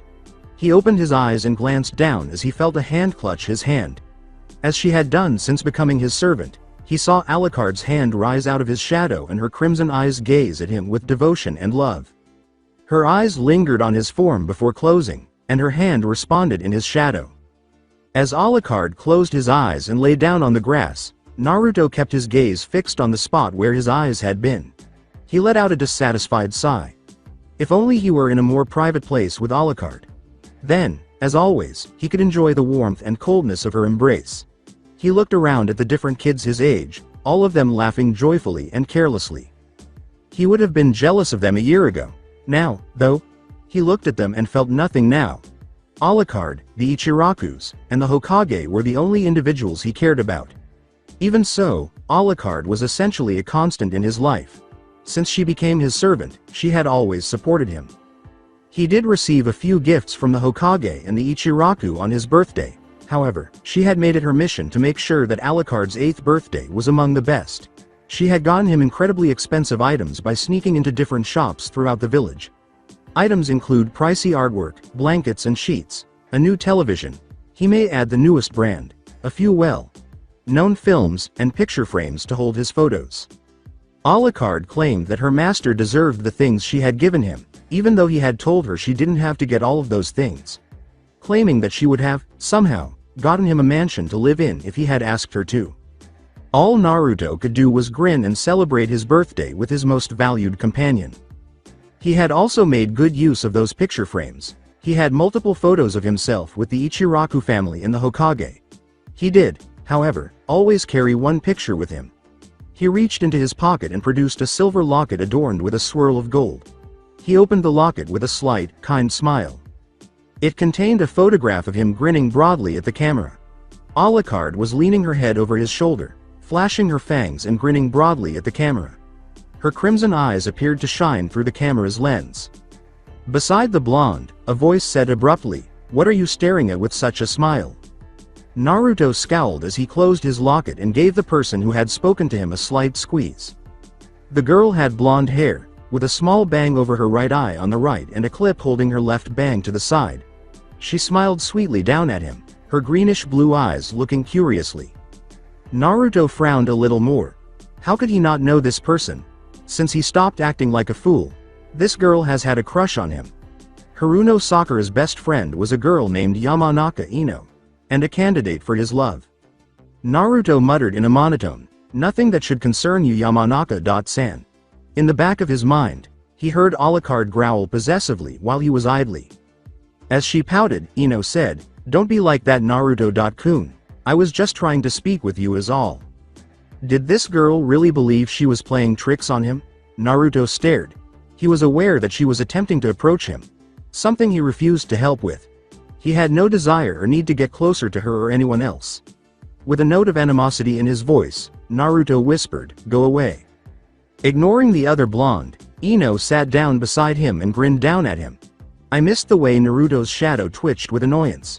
She inquired curiously, "So, what's in the locket that has you smiling so warmly?" Curious as to what is making her crush smile so broadly. All she needed to do was minimize her typical inclinations.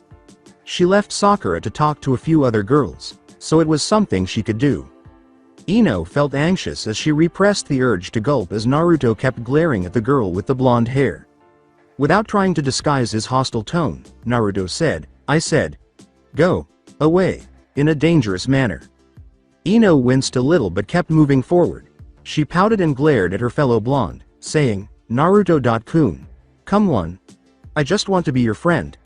Now she was certain she had him. The look she was giving at the time always made even her father give in. Regretfully for her, her father was not Naruto. Alucard, Naruto thought, squinting at Ino's pouting figure. Alucard replied, not masking her delight at the situation, "Understood, master." As though expecting something to appear in his palm, Naruto raised his hand and opened it.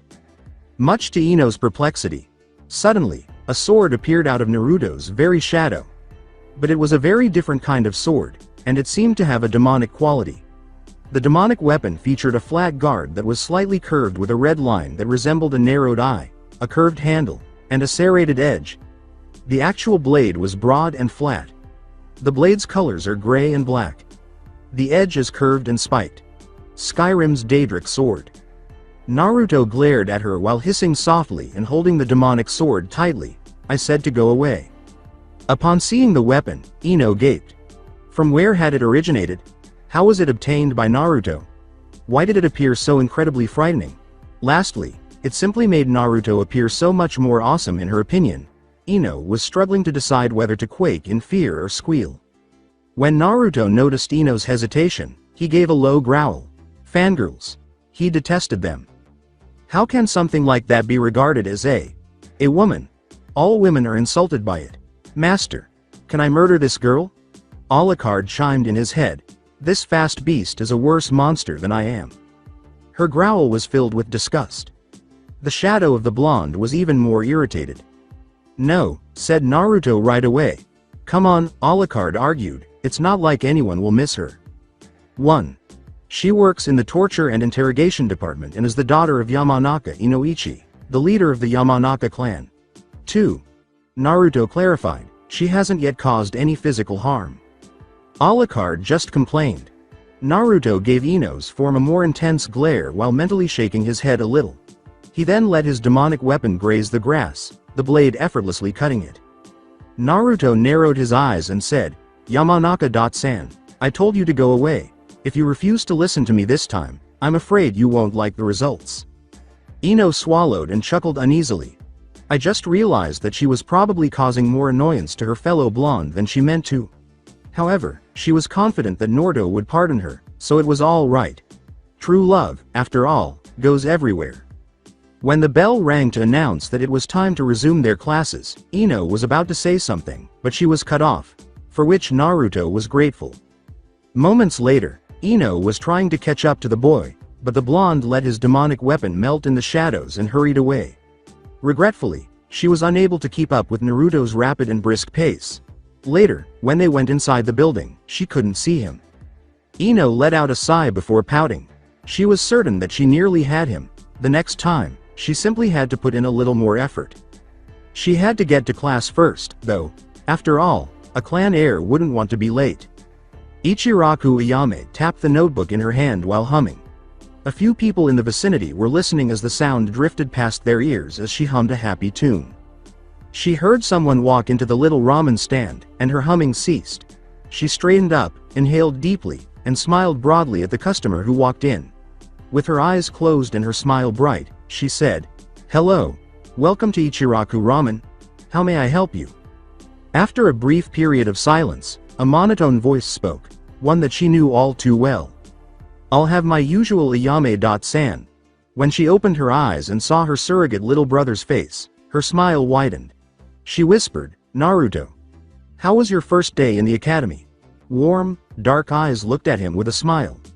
You would have seen Alucard glaring at Ayame if she had been visible. In a chipped tone, he curtly replied, "Fine." Ayame was struck with a twinge of regret at the blonde's aloof demeanor. She smiled sadly and said, "I see." "My order?"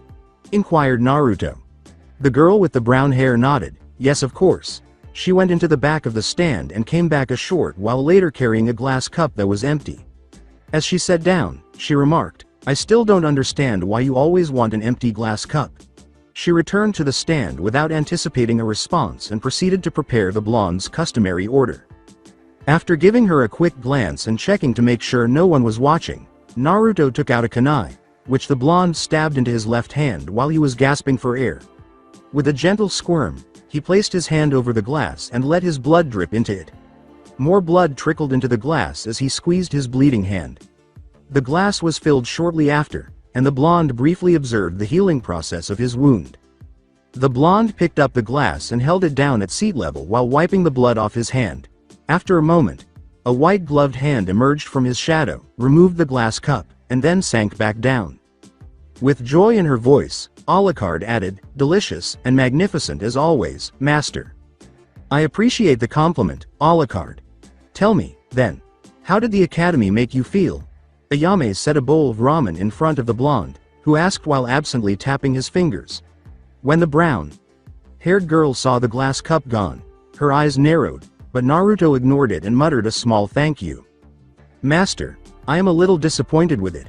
Children can learn how to become shinobi there.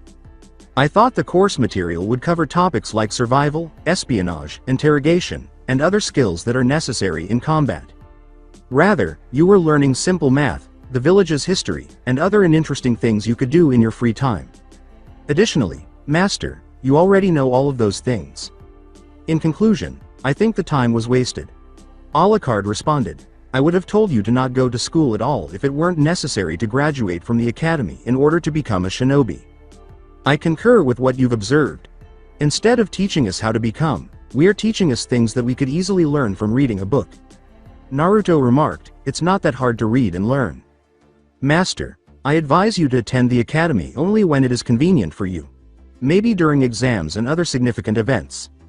In this manner, even if you don't attend the academy very often, you can maintain your grades." Alucard asserted, "I think the academy will hurt you more than it will help, Master." "How so?" "State that you go to the academy every day. In addition to having to modify your training schedule to fit the academy, you would eventually find that you are spending too much time with the academy and not enough time training normally. Consequently," Alucard rambled. Naruto stopped eating his ramen and his eyes narrowed. "I would unintentionally weaken myself in the process, losing a good portion of the strength I already possess," he concluded. "Exactly, Master. Time is wasted at the academy. You're far more comfortable being your own master." Naruto resisted the impulse to smile in front of others. "Alucard, your insight has been invaluable once again." You would have noticed the big smile on Alucard's face if she had been visible. "Being a service master makes me happy." Naruto turned to face Ayame, who was staring into space while tapping her notebook. As she gazed at him, her eyes became distracted. Before dismissing the thought, he wondered absently what she was thinking. He went back to eating, hoping to finish quickly so he could leave for home. But when he heard someone sitting next to him, he froze. As soon as he looked to his right, he glared icily at the person seated beside him. At Naruto's icy gaze, Iruka said uneasily, hey," with a drop of perspiration on the back of his neck. Moreover, why did he feel as though he was about to die? Iruka couldn't see Naruto's shadow move. After finishing her gaze on the blonde, Ayame turned to face her potential new client and grinned courteously. "May I take your order?" Iruka replied politely, I'll have pork ramen please." Unnoticed by Ayame and Iruka, a glass cup was placed on the counter and held tightly by a white-gloved hand before the hand quickly disappeared back into the darkness. Ayame turned to go into the store, but she stopped for a second, gazing at the empty glass. That glass, before she went into the back, she thought, suddenly just appeared again. Iruka stared at the glass in confusion, wondering absently where it had come from. As he slowly finished his meal, he glanced at his student seated across from him and gulped, the blonde's glare never leaving him. The instructor gave a little clearing of his throat. About earlier today, Naruto. Naruto interrupted, San. Excuse me? Iruka blinked and asked. Naruto said icily, you will either call me San or address me by my last name. Am I clear? He glared at the Chunin with glacier like eyes. It was forbidden for anyone to use such a loving suffix to refer to him. Knowing he disliked the kun suffix, Ayame avoided using it. He was always referred to by the Sandane with the suffix kun. After asking the old man to stop, Naruto gave up on correcting him for the 5th time. What about Ino? She was obviously a fangirl. Naruto would only ever permit one person to use such a suffix with him, and that person would only call him master. It would be disrespectful to me, master, if I used such an affectionate suffix, Alucard stated. Naruto blinked in his mind. He needs to learn to keep his superficial thoughts to himself. Alucard added, I would be happy to teach you how, master. With a clumsy R. Right. Naruto.san. Iruka unintentionally brought Naruto back to reality. Much to the well-known annoyance of Alucard. Anyway, he said, I was wondering. That genjutsu you used on me earlier today. Why couldn't I dispel it? He inquired. As he spoke, Naruto snorted, a faint sound of condensation audible. Do you truly believe I would explain myself to you? I saw the way you looked at me back in class. If there is one thing I despise in this world, it's the look you gave me in class. The same look nearly everyone in this dam gives me. Naruto grumbled. I saw a flash of the villagers staring at him. Iruka recoiled in shame and guilt as he said icily, I put you in that genjutsu simply because I wanted those disgusting eyes of your averted. The blonde went back to his ramen with the intention of finishing it after saying, I won't explain the genjutsu to you. Figure it out for yourself. The blonde's anger was still raging inside of him, and he was trying to calm himself mentally. He soon sensed the warm, gloomy presence of Alucard in his thoughts. He let himself get lost in her voice, her quiet murmurs soothing him. He felt a surge of anger, but it subsided as Alucard calmed it down, as she always did when he was furious. She had always calmed him down a few moments after one of his outbursts of rage, even though she always seemed to feed his rage. He let himself enjoy her embrace in his mind a little. Alucard would have been viewed by others as a creature of pure evil that needed to be purified. Naruto, however, didn't mind that she was dark. He actually cherished her sinister presence. Naruto would rather stay with the darkness and his hideous vampire than leave her behind in order to enter the light. Iruka stared at the blonde, wondering absently why he had his eyes closed. The rage he could feel in the blonde was slowly fading away, as though it had never existed in the first place. Iruka was confused by something. He kept watching the blonde in silence as he swiftly and silently consumed his food. He gave a little thank you as he heard Ayame set a bowl of ramen in front of him. He took one bite at a time, quietly enjoying the flavor, and then took another.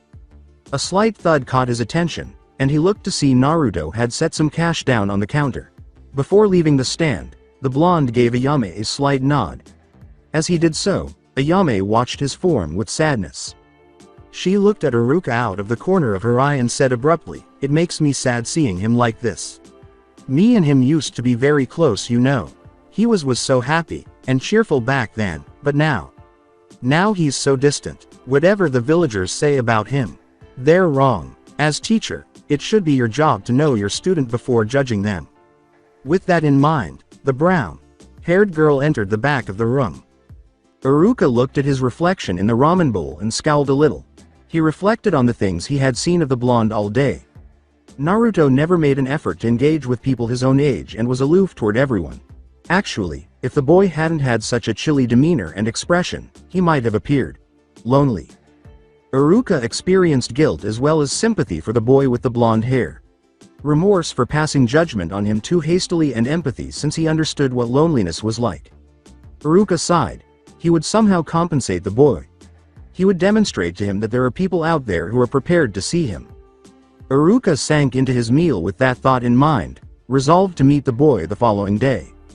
As she relaxed on the couch, Alucard asked absently, so what movie are we watching tonight, master? They had returned to the apartment several hours earlier, but they did engage in a brief game of tag, which led to the day's victory for Alucard. As he studied the list of films that came before him, Naruto hummed. Before him were at least a dozen of them. However, he was having a hard time locating one to watch. At last, he noticed one. The blonde tossed the movie and said, "Hey, Alucard, what do you think of watching this one?" Alucard paused and glanced at the film's title. With a slight smile on her face, she said, "Oh, a vampire horror movie. Why not? I wonder what the local humans think of vampires in the first place. Considering they never met a true one like me before," she said. She always thought it was funny how frequently the human imagination ran wild with vampires. With a shrug, Naruto inserted the movie. Naruto swiftly occupied his favorite spot in Alucard's lap as soon as the music began. The no-life queen's arms instinctively circled him, her head resting on the spiky mess he referred to as hair. Alucard found the film to be pretty boring. She was occasionally offended by the way this world's inhabitants characterized vampires. What kind of vampire screamed like a young child when they were even slightly frightened by garlic? In the sun, what kind of vampire fucking sparkles?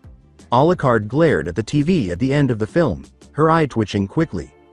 She inhaled deeply and was able to control the rage that was building inside of her. She decided to track down the filmmaker and give them a very unpleasant ending. An excruciatingly slow one. She turned to face her master, who was still sitting on her lap, and she gave him a sincere smile while she gazed at his sleeping body. She carried her master to his bedroom after carefully picking him up.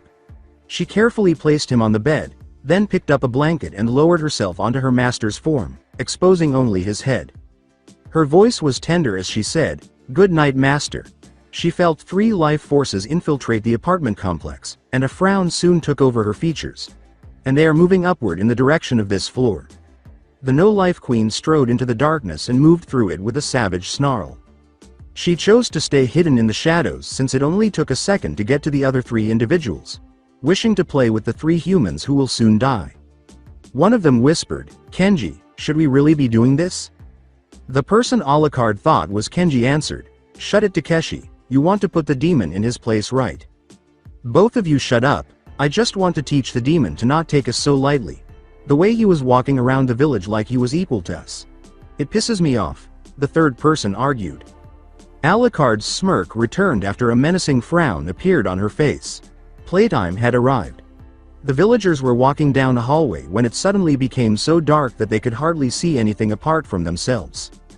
Fearfully, Kenji said, What's going on?" Unless you count hundreds of eyes opening in the dark and giving the man a response, he never got one.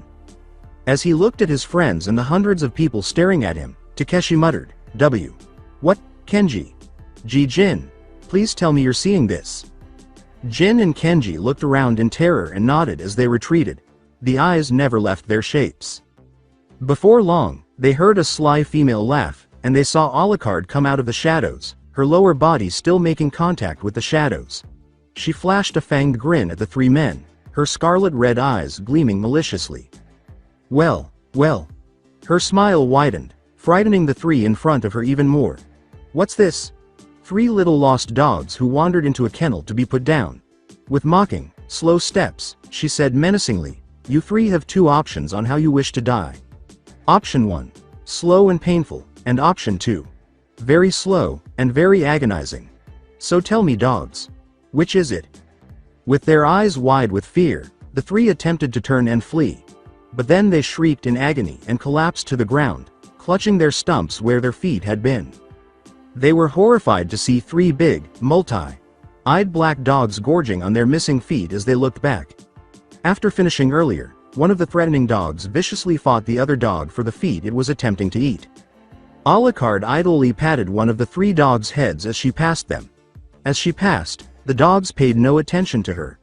With their survival instincts taking over, the 3 villagers attempted to crawl away from the terrifying girl while screaming. Alucard trampled on Jin's back, killing him first. Before Alucard ruthlessly inserted her hand through the man's back, Jin let out a terrified cry and let tears of despair fall down his cheeks. Before emerging from the other side, her hand passed through the man's chest, causing the bones to break and shatter. She took her hand off his chest, leaving a hole the size of her hand. She had a slowly beating object in her heart. She turned to face the last two men, who were horrified to see that she was holding their friend's still beating heart. Blood spattered her face as Alucard squeezed, destroying the beating heart with a deafening laugh. As Alucard started to approach them, the last two men let out a terrified and horrified scream. She halted and started licking the blood off her face and hands as the two whimpered. She started to approach them once more a short while later, and as she drew closer and closer, the two men could feel the tears running down their cheeks. She stopped a foot from them, and the two sobbed. As centipedes started to emerge from beneath her feet, the two sobbed more loudly. The centipedes started crawling all over the two, some ripping into their skin and getting inside their bodies as they screamed. Their experience became more agonizing as the centipedes inside their skins started to move around and rip into the men's bones, causing them to scream more loudly in agony. Their muscles and skin were being torn apart by the centipedes outside their bodies. Meat is being eaten off of them in small but numerous chunks. All the while, Alucard grinned sickeningly as she observed. Kenji screamed in excruciating pain. What are you? Takeshi was screaming next to him. As she looked at the dying man with glee, Alucard's smile widened. A real fucking vampire, was her reply. The two men were surrounded by more centipedes, which then dispersed, leaving the floor covered in bloodstains. Soon after, Alucard's hellhounds started licking the blood off the floor as she started to move down the hallway. Her crimson eyes gazed out at the Konoha village as she paused at a window. She cast a disgusted and distasteful glare down the village. She growled softly before continuing to walk down the hallway. She arrived at the freshly constructed door leading to her lair without much delay. She went inside and proceeded down yet another set of hallways, which progressively grew darker and more dilapidated. She was standing in front of a big double door. She unlocked them and stepped into the spacious chamber that was her hiding place. The cells are still rusted and empty. There was still a little mist in the room. Because of her exorcisms, the cries of the past have been silenced. Her midnight black coffin was in the center. She approached her coffin and used her telekinesis to open it. As her coffin closed, she stepped inside and let her eyes close. She then went to sleep, daydreaming about what lay ahead for her and her beloved master. Inuzuka Kiba snarled in exasperation as he was flung violently to the ground once more. Dirt settled on his irritated body, kicking up dust. His classmates' taunts and jeers, telling him to give up his match, made him grit his teeth. But since it was graduation day, he had to at least do well on this test if he wanted to pass the academy, and he couldn't because it was about his pride. Akamaru, his partner, was lying next to him, the puppy whimpering, its tiny body covered in bruises. Kiba stood shakily to his feet and yelled, "Hey! Akamaru! Get up! We can win this!" With a fierce look of determination in his eyes. He was knocked off his feet a moment later and fell hard to the ground once more. A trail of red liquid rolled down Kiba's head as he panted heavily and his vision became blurry. He gave his opponent a fierce glare, only to have icy sapphire blue eyes glare back at him. His opponent's golden blonde hair hung past his shoulders. He had abandoned his previous ponytail in favor of letting it fall loose. His face was framed by two bangs and a few that swayed into each of his eyes, partially obstructing them. He was looking at the Inuzuka with icy neutrality, a deep frown on his face, whisker marks etched on his cheeks. The blonde was dressed in an odd pair of black robes rather than the typical yukata garb that he was so often spotted in. The robes included a black sleeveless surcoat, leggings, leather footwear, a light blackish-gray long sleeved hooded shirt with a sleeveless orange leather wrapping, and leather calf and arm braces. The Jedi adventure robes from Star Wars. The Force Unleashed, except that they are black and have orange characteristics. There were no wounds on the blonde, not even a bit of dirt on him. It brought back memories of Kiba's inability to touch the blonde at all. Notwithstanding the cheering roars of the blonde's fangirls, Naruto said icily, "Is that all, Inuzuka? I expecting better form a clan heir." Hearing the faint disappointment in the blonde's voice, Kiba balled his fist. His teeth were clenched as he tried in vain to come up with a solution to make this better. He heard Naruto shake his head and scoff. The blonde launched into the taunt, "I suppose this is the best the Inuzuka clan can offer. How disappointing. I was expecting more of a fight. How a weakling such as you believes he can become a notable shinobi is laughable. At best, you won't even survive your first B-ranked mission as you are now. How pathetic you are." Perhaps a cat can give me a better fight. Naruto concluded coldly, the cheers clearly audible throughout the training grounds. Kiba's fists clenched as he stood, his anger growing as he gave the blonde a furious look. Naruto grinned slightly in a sadistic manner when he saw this. He said, with a faint gleam of approval before it disappeared, well now, it seems like you have a bit of bite left to your bark. I'll be sure to rectify that. Kiba snarled before lunging towards the blonde, while Naruto stood motionless, staring at him boredly. When he got close enough, Kiba launched a barrage of swipes at the blonde. But the blonde avoided every one of them, rarely allowing the Inuzuka to even attempt to strike him. Iruka and Mizuki were off to the side, watching the game. Iruka was recording the outcome, but he was also watching the fight with a hint of concern. Mizuki's eyes were piercing the blonde's head as he glared at Naruto.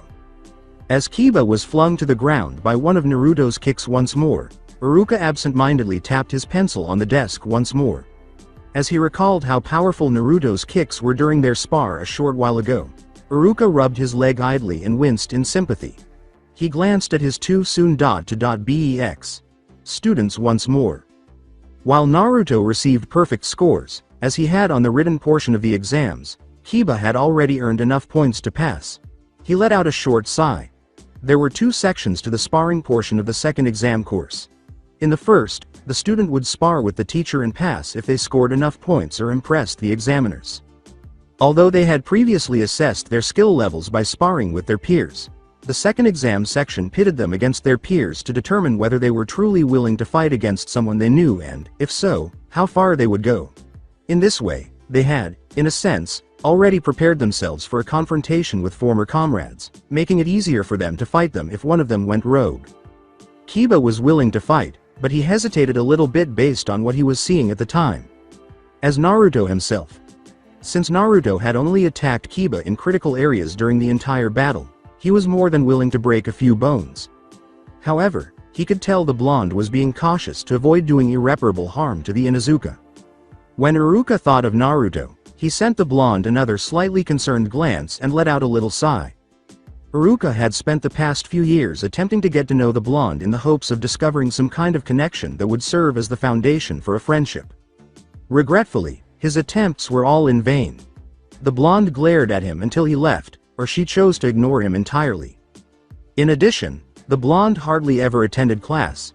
It was hard to talk to the blonde because he rarely went to the academy or simply skipped all of his classes. Since he would only ever see the blonde at the ramen stand, Iruka was forced to talk to Naruto there. He had attempted to visit Naruto's apartment, but he was unable to do so because he always felt as though he was about to die.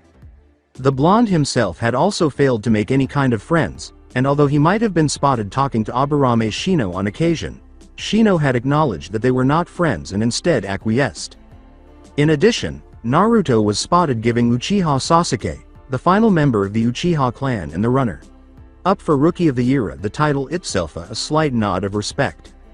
Although Iruka had succeeded in establishing some sort of rapport with Naruto, the blonde continued to distance herself from him. He no longer glared at Iruka.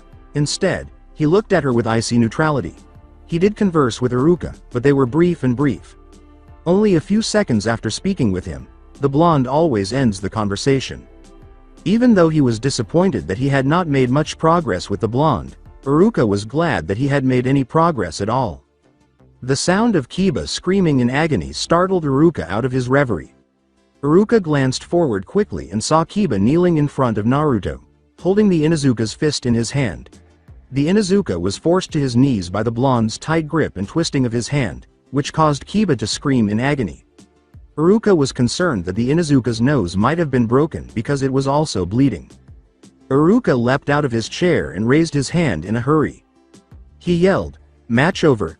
Winner, Uzumaki Naruto." Subsequently, Naruto let go of Kiba, causing the Inuzuka to drop to the ground while holding his hand and dripping blood from his nose. Akamaru then walked slowly in the direction of his partner. If someone had been paying attention, they would have noticed that the blood droplets that were spilling onto the ground close to Naruto's shadow would instantly vanish as the shadows appeared to absorb them. Iruka gulped a little when Naruto simply gave her a blank stare. After a moment, Naruto nodded briefly to Iruka before returning to his favorite location, which was a tree close to the training ground's edge.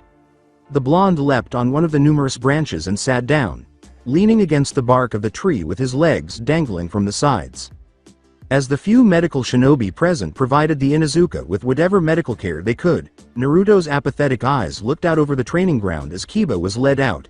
He looked around at his classmates, met Sasuke's dark, onyx eyes, and found himself nodding slightly to the Uchiha, who did the same. He turned his head away from the field and closed his eyes for a moment. "Have you managed to get in touch with the Kyuubi yet, Alucard?" Naruto inquired. After a brief period of silence, Alucard's voice could be heard in his head. "Sadly, there is no master. I still can't get the beast to answer my calls," she responded, a slight frown adorning her features. "I still do not understand why you do not let me purge him from your body.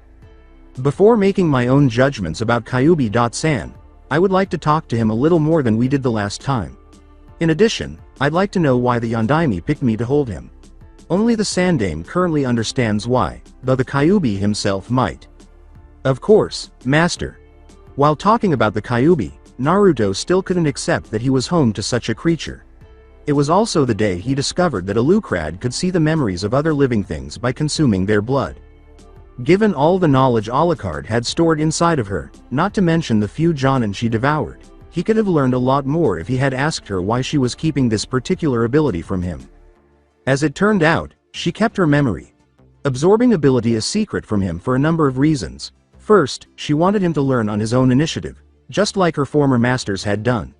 She would stop at nothing to support him, but she also wanted him to be able to learn about his enemies and allies on his own to help him develop. It was a test to find out how well she absorbed information.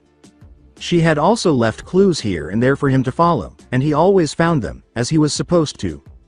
Every time they had a mission for her, she would always return using the same technique she had used on her previous masters, leaving behind tiny, nuanced clues of her ability to absorb memories.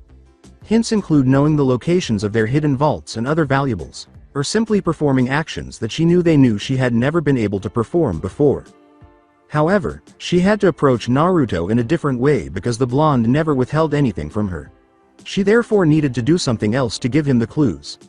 Those cues she employed during their training sessions when she and Naruto sparred. Every now and then, she would abruptly change to a fighting style that she was certain confused Naruto because he had seen those styles before. From there, she would begin using strategies from the people she had eaten. After some time and a great deal of observation, Naruto was able to piece everything together. Since he did observe the sporadic variations in style that Alucard used, he had his suspicions. Later, when he discovered that Alucard knew the lock combination to a safe kept in the rear of one of the establishments that typically threw him out, his suspicions were validated. Before he could do so, Alucard swiftly stepped in and devoured the man, stopping the store owner from violently ejecting him. Naruto was relieved that the majority of the villagers were asleep because it was nighttime at that time of day. He then observed how Alucard simply turned around, unlocked the safe with little effort, and opened a hidden compartment behind a painting. For the blonde, that was the moment when it clicked. Alucard smiled and acknowledged Naruto's question about whether she actually possessed the ability to absorb memories later on in their apartment. She didn't tell him about her ability for a second reason. She didn't like using it to drink a villager's blood inside the village. When asked why, Alucard said that although she could choose to ignore the blood's memories, she could also explore them further to gain more insight. Since the more recent memories would be the most potent of the rest, she would have to go through them all first. She added that some of the more recent memories involved them conspiring to ruin his life or harming him in some other way. She had explained that although she was the epitome of a monster and very little bothered her, she did not like to see the memories of her master being harmed because it would make her go into a kind of blind rage. Not to mention that she would become even more enraged when she learned of the plans they typically made to hurt him. Back then, she had even seen a man who was seriously considering raping her master. Ever since then, she had been consciously ignoring the memories of every villager she ate, rarely thinking about them. Even though Naruto had no answer for that, he was unable to ignore the value of her memory. Absorbing ability. After a while, Naruto inquired as to whether Alucard could join her mind with his in order to manage the flood of memories.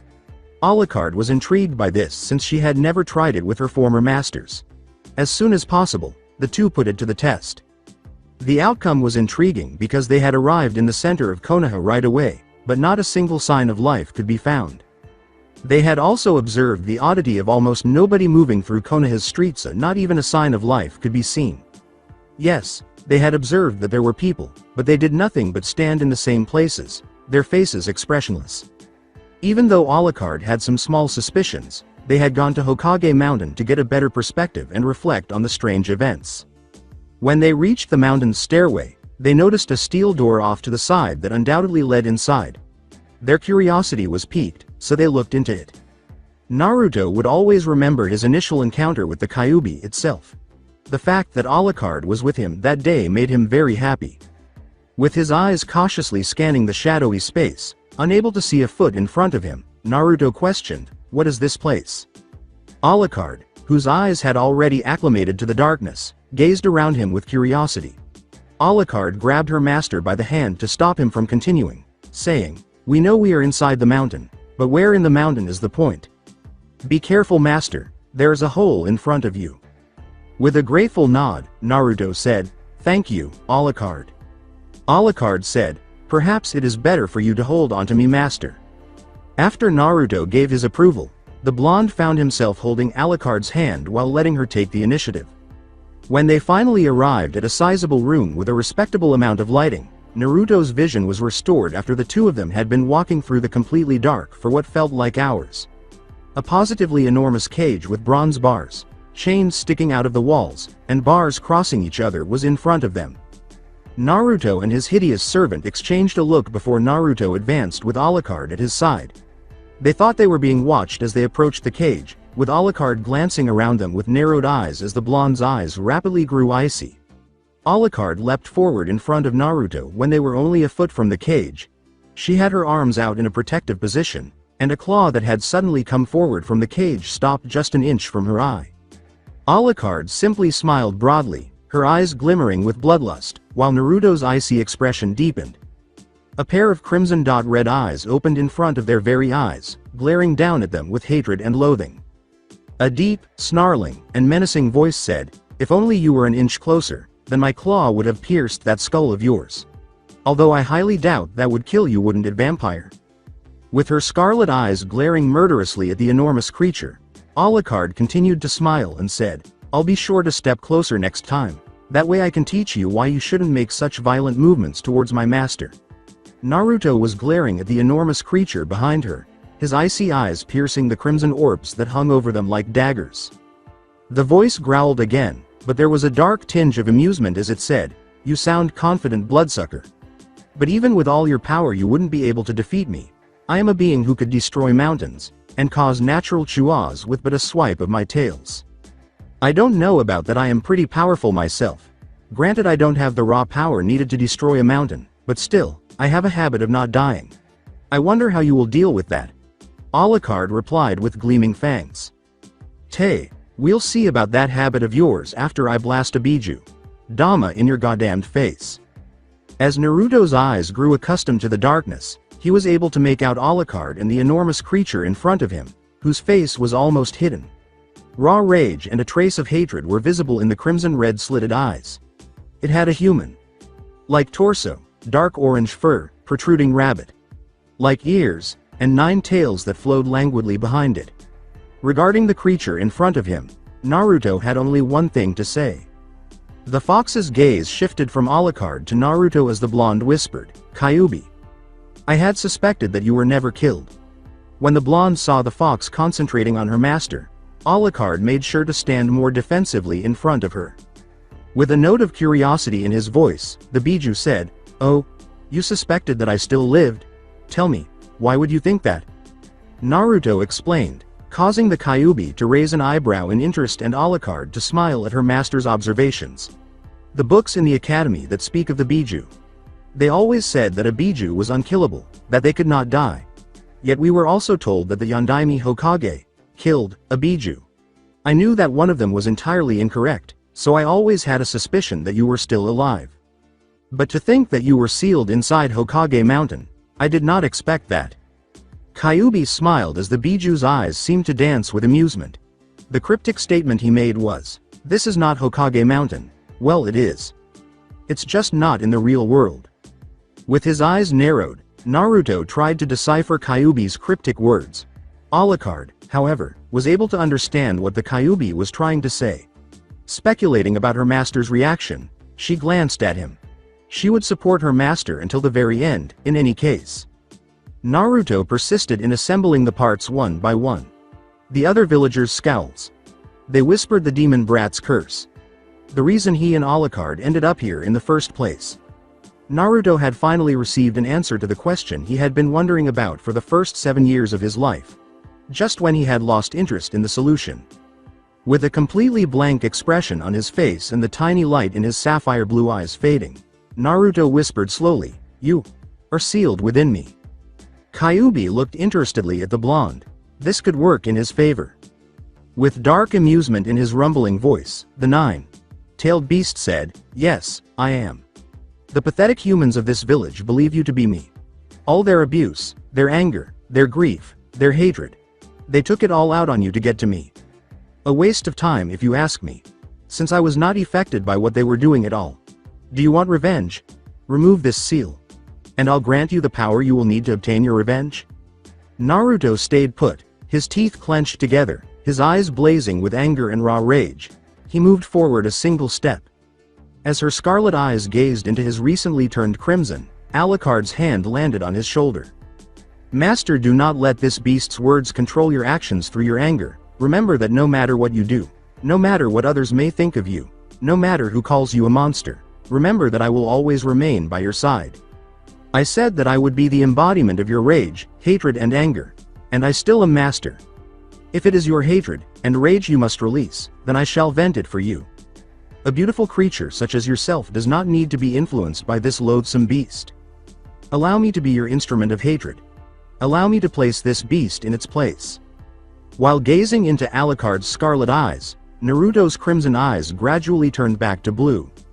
Her presence was dark but reassuring, and her expression was gentle and loving. As his anger subsided, he noticed a glimmer of approval in her eyes, but it was still simmering beneath the surface. "Thank you, Alucard. Your words have calmed my anger down," Naruto said calmly, his voice level and calm. "Alucard, I had no intention of listening to Kyuubi. I was just going to slap his claw away from you." He stared into the Kyuubi's red eyes like icebergs. The two turned to face him in unison, and the Kyuubi growled, his eyes glaring at them. "Goddamned vampire. That obnoxious brat, too." When he extracted this godforsaken seal, he was about to tear both to pieces. Naruto asked icily, "Now then Kyuubi-san, why are we here?" With his crimson eyes fixed on the blonde and the vampire with the raven hair, Kyuubi gave a low growl. "Obviously, I brought the two of you here," he gasped. Curious as to what such a beast would desire with her prized master, Alucard questioned, "Why?"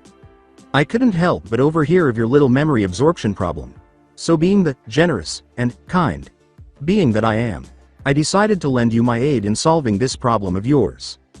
As Naruto considered this intriguing development, he raised an eyebrow. With the Kyuubi's assistance, he could fully utilize Alucard's capacity for memory absorption. But, as Alucard sneered at the Kyuubi with a twisted grin, the blonde asked cautiously, "What would you like in exchange?" She would gladly put the beast in its proper place for having the audacity to ask her master to remove the seal if the beast requested it. Alucard growled in sneering response to the Kyuubi's deep, rumbling chuckle. How could a beast like that mock her master? She fought the urge to engage the beast in combat, but her fingers twitched. She would remain submissive unless instructed to do so by her master. "If I hadn't observed you for as long as I have, I would have demanded my release from this accursed seal as compensation. But I know you are made of sterner stuff, and I know that you wouldn't release this seal even if your life depended on it. So instead, I'll ask for something different.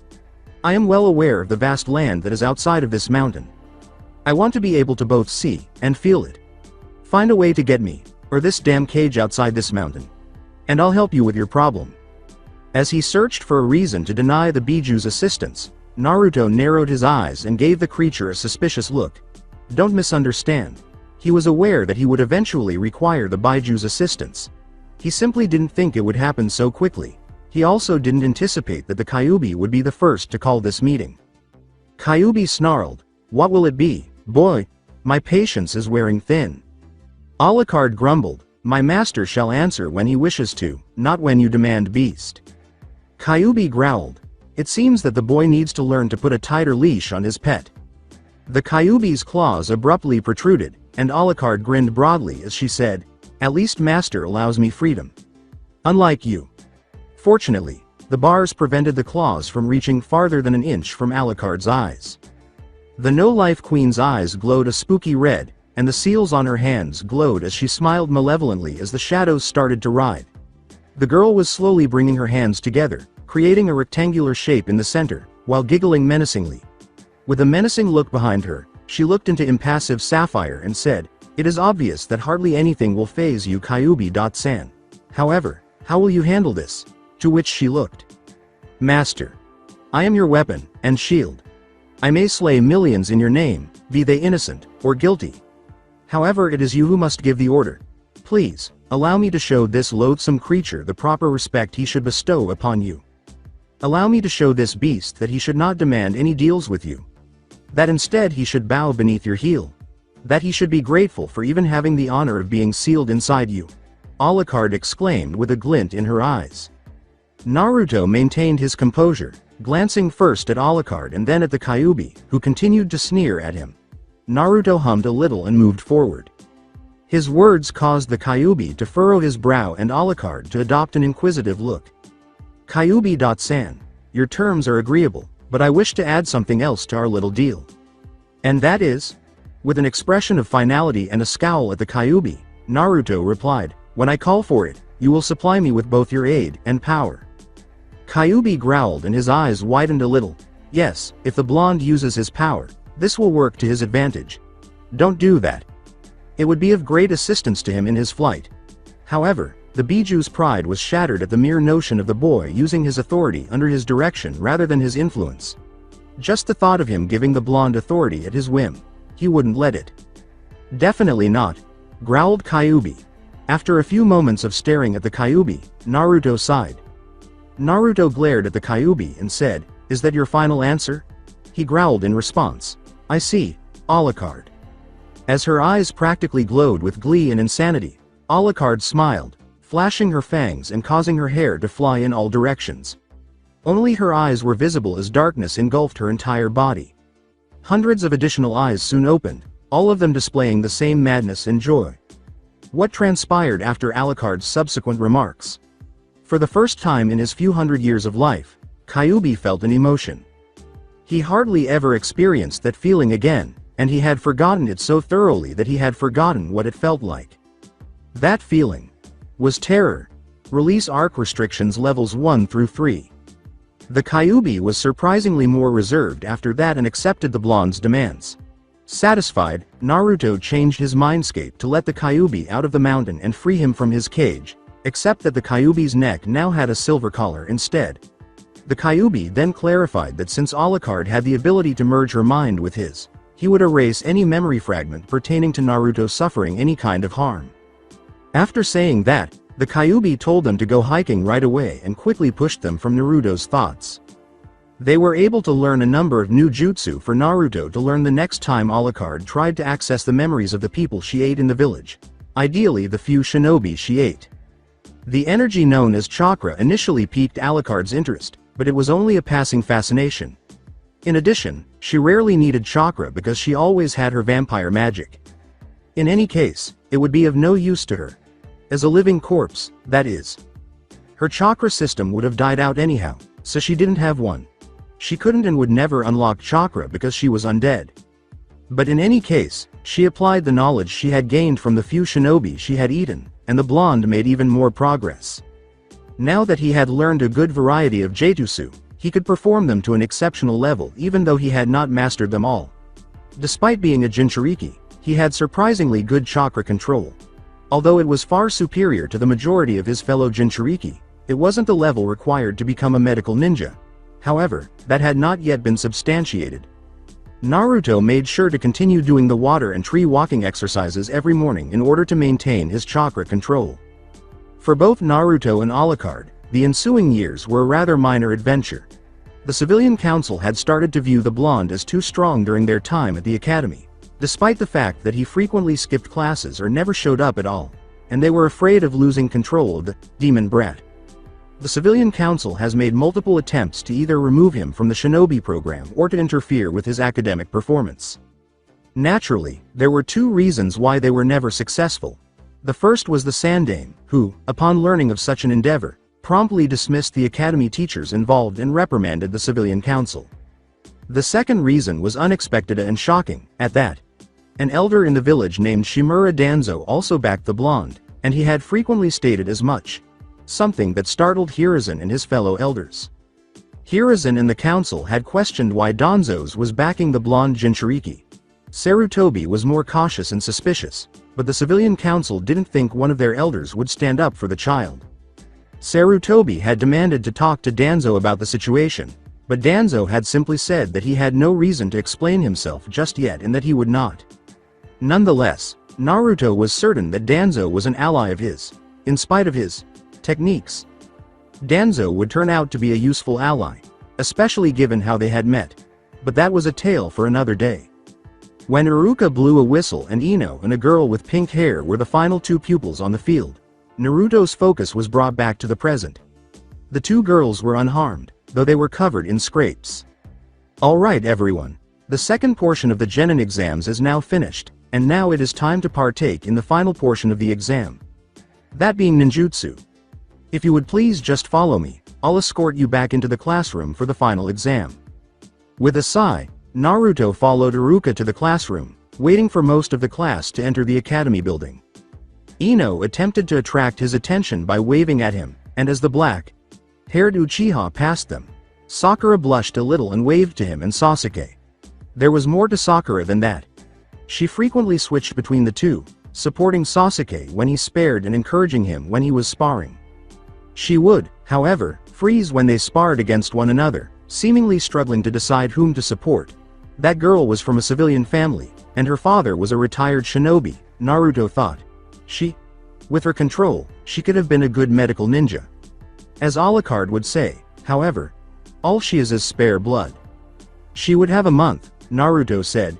She would always be known as Alucard's spare blood if, within a month, she failed to demonstrate her shinobi skills. All he could hope was that Alucard didn't gain any more frank qualities in case his priceless servant chooses to eat her. I'm angry with that master. I would never consider eating that girl. Alucard interrupted, she is the emergency blood supply unless she proves useful, as I stated last time. Alright, Naruto said icily. Naruto sighed as he leapt from his treetop perch and, as soon as his feet touched the ground, he was gone in a flash of speed. He reappeared in front of the classroom and walked in without a fuss, oblivious to the squabbling among his classmates who were all excitedly discussing their plans to become shinobi. How innocent these kids are. Do they truly think they will frequently save princesses and nobles? Very funny, but at the same time annoying. Alucard added again. She must have been grinning, Naruto could picture it. Alucard, it's hard to blame them. They haven't yet gone through any kind of suffering that would make them more resilient to life's hardships outside of their homes and villages, Naruto retorted. True, but that is just one more reason why you are both a lovely and amazing creature in my opinion. Naruto made an effort to hide his smile by pulling up his hood and covering his face, his lips moving just a little before stopping. How many justifications do you currently have? Master, 2990. Alucard had recently developed the habit of doing something else. She actually kept track of all the reasons why, in her opinion, Naruto was the most amazing master and the most beautiful creature. At first, Naruto was frightened by this habit, which he did not know when it began. But he discovered how to simply accept it and go on. Master, Dolphin, and Dead Man Walking are getting ready to start the last examination. One more thing to consider. Alucard enjoyed giving everyone a nickname.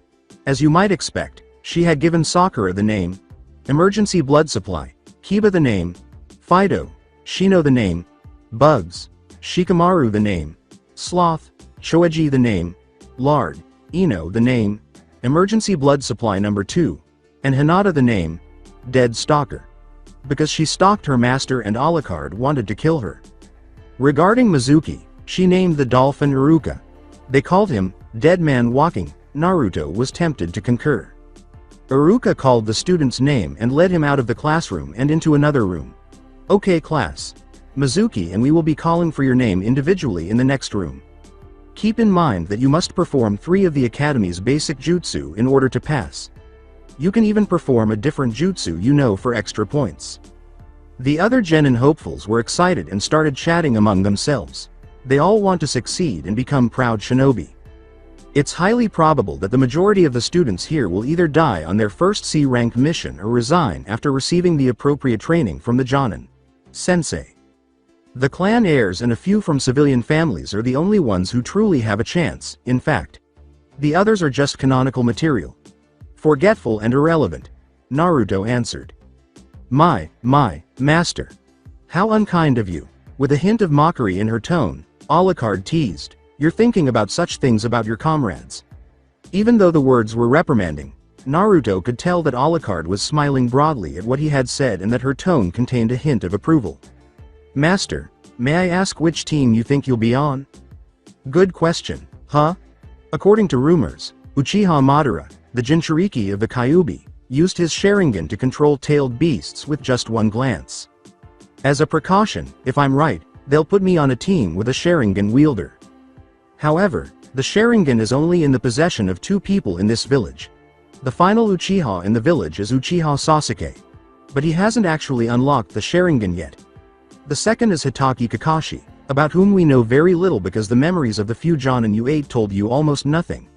The best description we have is that he reads a certain orange book, is generally lazy, is always late, and has his face covered 90% of the time.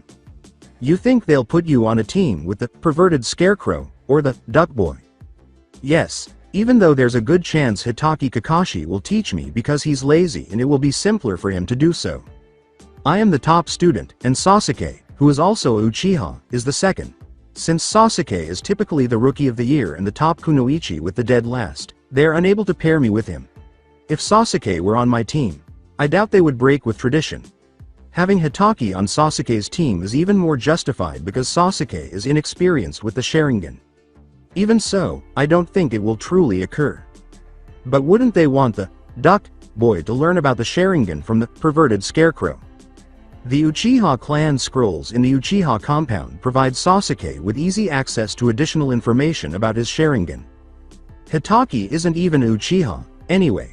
Therefore, even though many people believe Hitaki has mastered the Sharingan, many people question whether he can actually use its full power. In addition, Elder Kaharu and Elder Homura seem to be very traditional, based on what I've heard. Even if the world were engulfed in hellfire, they wouldn't assign 3 of the top students to a team. A funny master of thought. I want to watch the world burn right now. We have taken note of your need for destruction and blood. After I graduate, you will have the freedom to receive as much blood and destruction as you desire. I'm looking forward to it, master. Hey Uzumaki, your turn. Slowly blinking, Naruto let his gaze stray to Sasuke, who was observing the blonde with disinterest. His forehead was proudly exposed by the Konoha headband. The young Uchiha's eyes briefly flashed with some kind of emotion before fading. Naruto stood up and walked down the stairs, taking off his hood while nodding his head in the direction of the Uchiha. Iruka's warm gaze and Mizuki's blank but suspiciously glaring gaze met Naruto's neutral gaze as soon as he entered the next room. Ah Naruto, just who we were waiting for. It's time for your final test of the Genin exams, are you ready? Replied Iruka. Naruto gave a small snort. Was he prepared? Since the academy, he had been preparing for this day. He could give a high-level Chunin a serious fight and easily defeat a mid-level Chunin. However, anything over that would be problematic. Still, Iruka grinned as the blonde nodded his head. Very well, now I want you to perform the substitution jutsu, transformation jutsu, and the clone jutsu, along with an extra one if you want. With a small sigh, Naruto silently made the switch without making any hand gestures, changing his form into a chair. It's incredible that you can execute the technique without using any hand signals, exclaimed Iruka. With a grunt, Naruto went back to his position and executed the transformation jutsu once more without making any hand signals. As the transformation began, smoke surrounded his form. Mizuki and Iruka held their breath, speculating about the blonde's potential transformation.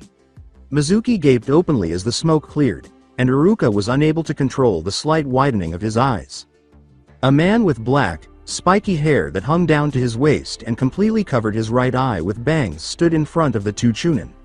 He had on a black bodysuit underneath his red armor, which was made up of many metal plates. He gazed at the two Chunin with a scowl on his face. A hypnotizing slow rotation was made by the red eyes with 3 tomos. The Shodem Hokage was the only shinobi that could match the flawless replica in front of them. Madara Uchiha. An excellent transformation, Naruto. Iruka said, a little amazed. He pondered absently whether that was the true appearance of the fabled Uchiha Madara before giving a small shake of his head. Naruto knew the blonde wouldn't make a mistake with the appearance because Madara was one of the shinobi he most admired. Iruka did worry about the blonde occasionally, though. Madara was a traitor to the village, after all.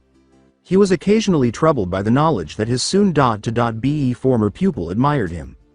Iruka said, "You may undo the transformation now, Naruto." Before smoke engulfed its form and Naruto took its place, the Madara replica blinked. Now perform the clone jutsu. Naruto had to improvise here. He was aware that he would never be able to execute the clone jutsu, regardless of how well he controlled his chakras, given that the bare minimum of chakra was needed. Thus, he uses clone jutsu once more. Even though it was a low-level Jonin, he was once again relieved that Alucard had eaten one. A flawless replica of the blonde materialized beside him with a puff of smoke. Again, it should be mentioned that the blonde made no hand signals. Naruto is fantastic. Iruka cried, grinning at the blonde. Iruka grinned and hurriedly wrote down on his clipboard, "You performed all 3 basic jutsu perfectly, and with no hand signs no less. For such a display, I believe that deserves extra credit." He then grinned at the blonde once more. "Now is there another jutsu you wish to display?" Naruto shook his head and narrowed his eyes. For what reason would he divulge the methods available to him? It was reckless and stupid. Iruka gave the blonde a Konoha headband and grinned broadly as she said, "Very well then, please return to class, and wait for me and Mizuki to return. Here is your headband, proof of you graduating. Congratulations, Naruto." Naruto reached for the headband but did not immediately put it on. After giving it some thought, he tied it around his forehead. He mentally noted that the cloth's color should be changed. "Master, you've done it. The academy can no longer hold us back. Our real adventures are about to start." Through their mental connection, Alucard said, "Master, I can't wait." Naruto turned his back on Iruka and Mizuki and left the classroom, smiling as he peered out the window. He felt anticipation and excitement building inside of him. Indeed, Alucard, we are getting closer to our objective. The adventures we have ahead of us will be enjoyable. Naruto replied, "I just hope that I am able to enjoy a lot of good fights out of it." He felt the need to battle strong opponents, and his smile turned bloodthirsty. To put himself to the test against strong shinobi. To engage in battles that are life or death. The blonde may be a little battle crazy, but for some reason, he only ever felt fully alive when he was engaged in combat. "And of course I shall stand by you to the very end, master." His shadow started to rise behind the blonde and take shape. Alucard's form appeared behind her master in a matter of seconds. Her scarlet eyes flashed with devotion and unwavering loyalty to the blonde in front of her, while her lips pulled back into a broad smile. Before long, her arms were wrapped around the blonde's chest and her head was resting on his shoulder. She breathed in the aroma of her master, and as Naruto's hand brushed her cheek, she almost purred. Naruto quickly recovered his composure and put on his blank mask, the red in his cheeks fading as he muttered, "Time to return to class." Alucard's eyes glared at the door leading to her master's class as she looked down the hallway with a hateful expression on her face. As the no-life queen fought the impulse to murder everyone in the room, the muffled sounds of excitement irritated her. Alucard. Alucard turned her head and looked into her master's blue eyes. He glared at Alucard, his lips forming a slight frown. "Rein in your anger and hatred, Alucard. There is a time and a place, and this is not one of them," he said. After scowling for a while, Alucard smiled. Her master would eventually lose it and give her the order to murder every living thing in her immediate vicinity. She was going to gladly comply with that directive when the time came. And some Konoha villagers might, accidentally, obstruct the way. The black-haired girl's scarlet eyes briefly gleamed as she said, "Of course, master." For a long time, Naruto gazed at the no-life queen, wondering absently what she was contemplating. Even though they were mentally connected, he could only infer a rough notion of her thoughts. There was a lot of blood involved, to put it mildly. Naruto sighed and made the decision to avoid getting too involved. He turned and started toward his classroom door, Alucard already vanishing into the darkness below. He returned to the classroom and promptly took his place in the back, disregarding the applause from his fangirls for his passing. He waited silently for Iruka to finish testing the remaining students while crossing his arms. Iruka completed testing the stranglers in a short amount of time, perhaps 30 minutes at most. The class fell silent as the scarred Chunin stood in front of them, grinning at everyone. Iruka looked proudly at all of his former students, and his gaze lingered on Naruto's form longer than the others. "Everyone, I want to congratulate you on passing your genin exams. From now on, I am not your sensei. I am now a superior and comrade. You will face many hardships during your shinobi career, but you must push through and keep yourself strong. You have all taken your first step into adulthood, and I wish you all the best of luck." Sensing Iruka's eyes, Naruto fixed his gaze on hers. He hesitated a little as he saw the man's eyes were full of pride. What should he say? On the inside, he was a little unsure, but his face remained completely neutral. The blonde let out a small sigh at last. Just this one time. The blonde thought that, check to make sure his now former classmates weren't watching, and smiled slightly at Iruka. Iruka's eyes widened a little at the blonde's smile. Iruka's face broke into a warm smile, and he looked directly into Naruto's eyes while trying to communicate with the blonde in silence. That message was obvious to Naruto. Be careful and try your hardest, Naruto. Naruto gave Iruka a silent message of his own before snorting a little and putting on his typical expression of icy neutrality. You worry too much. Iruka gave a low, pitched laugh, then kept looking at the others. Behind everyone's back, Naruto's shadow twitched a little. Even though Iruka felt like he was going to die, he chose to ignore it and continue talking to his old students. The bell rang, and the newly formed genins all stood together and left the classroom. Now everyone, come back within the following week to get your team assignments, and once again, I'm proud of every single one of you. Others shook hands firmly with the scarred Chunin, while others gave Iruka appreciative glances. Naruto simply nodded to Iruka as he passed, and the Chunin nodded back. Sarutobi Hiruzen gazed at the assembled Jonin in front of him while holding the Hokage's office. A crystal ball with an image of the graduating class of students who passed the genin exams was seated in front of him. The elders of Kaharu, Homura, and Konoha stood to his left and right. The Sandaime Hokage was an elderly man in his 60s with 3 vertical lines beneath his eyes and numerous wrinkles on his face.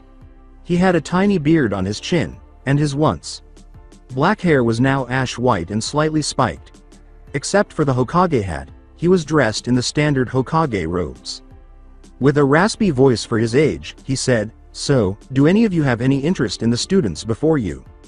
After a few moments of contemplation, one of the different Jonin came forward. When Hiruzen saw his son, Sarutobi Asuma, come forward, he grinned a little. "If it's not any trouble, I would like to have Yamanaka Ino, Nara Shikamaru, and Akamichi Choeji," he said. Kaharu curtly and stiffly demanded, "Reasons?" Her closed eyes somehow looked at Asuma with a demanding gaze, and her lips formed a stern frown. Asuma only slightly straightened, knowing that the elders did not tolerate such rudeness as his father did. The Nara, Yamanaka, and Akamichi clans have always looked out for each other, even during the era of the clan wars. So much so that when the formation of the villages began, the 3 clans joined together, and have always had teams with each other. It's an unofficial tradition between the clans. Plus, they could be the next Ino, Shika, Cho trio, he added as a last-minute addition. With a humming sound, Sarutobi joined the 2 elders in whispering to each other. The elders and Sandaime whispered to one another for a number of extended periods before turning to face Asuma, who stood rigidly and erectly. "Your request is granted. Yamanaka Ino, Nara Shikamaru, and Akamichi Choeji shall become your genin squad," Hiruzen said with a smile on his face as his son spoke. Asuma returned to standing with the other Jonin, clearly at ease and grinning to himself. Other Jonin took turns claiming students for their genin team over the course of the following few minutes. Others were accepted, while others were rejected. Some Jonin ended up with the teams they desired, while others did not. But now it was time for the last 4 pupils. And now the final 4 students. Haruno Sakura, Uchiha Sasuke, Uzumaki Naruto, and Shimono Keigo, Hiruzen said. Uchiha Sasuke, grades almost equal to Uzumaki Naruto, and the second best student in the academy. A contender for the Rookie of the Year title. Uzumaki Naruto, grades higher than any other student despite missing so many classes. His grades are nearly equal to that of Uchiha Itachi. He was merely off by 20 marks. Haruno Sakura, the best kunoichi of the year. Kaharu stated, as if she were unable to believe such thing was true. It says here her genjutsu is to be noted as well as her chakra control. And finally, Shimono Keigo, the dead last of the academy. He barely passed, him only passing because of the written portion, and he was able to just barely preform the 3 basic jutsu. The elderly lady finished. A Jonin whispered, looks like there is an odd one out. Then let me take care of that, a bold, upbeat voice cried. A woman pushed her way through the crowd, shocking the Jonin all. Her brown, pupilless eyes sparkled mischievously, and her purple hair was pulled back into a spiked ponytail. She chewed on a stick of dango, her lips drawn back into a broad smile. Her attire, which included a tan trench coat and a fishnet shirt, covered her hardly noticeable breasts, and a miniskirt in dark brown. The elders glared disapprovingly at her choice of clothing, and they bristled in disgust. Hiruzen just drenched in sweat. Mitarashi Anko. Might I inquire as to what you meant when you said to allow you to fix our current situation? Kaharu asked or demanded. Anko just smiled. Allow me to take one of those cute little brats as my apprentice.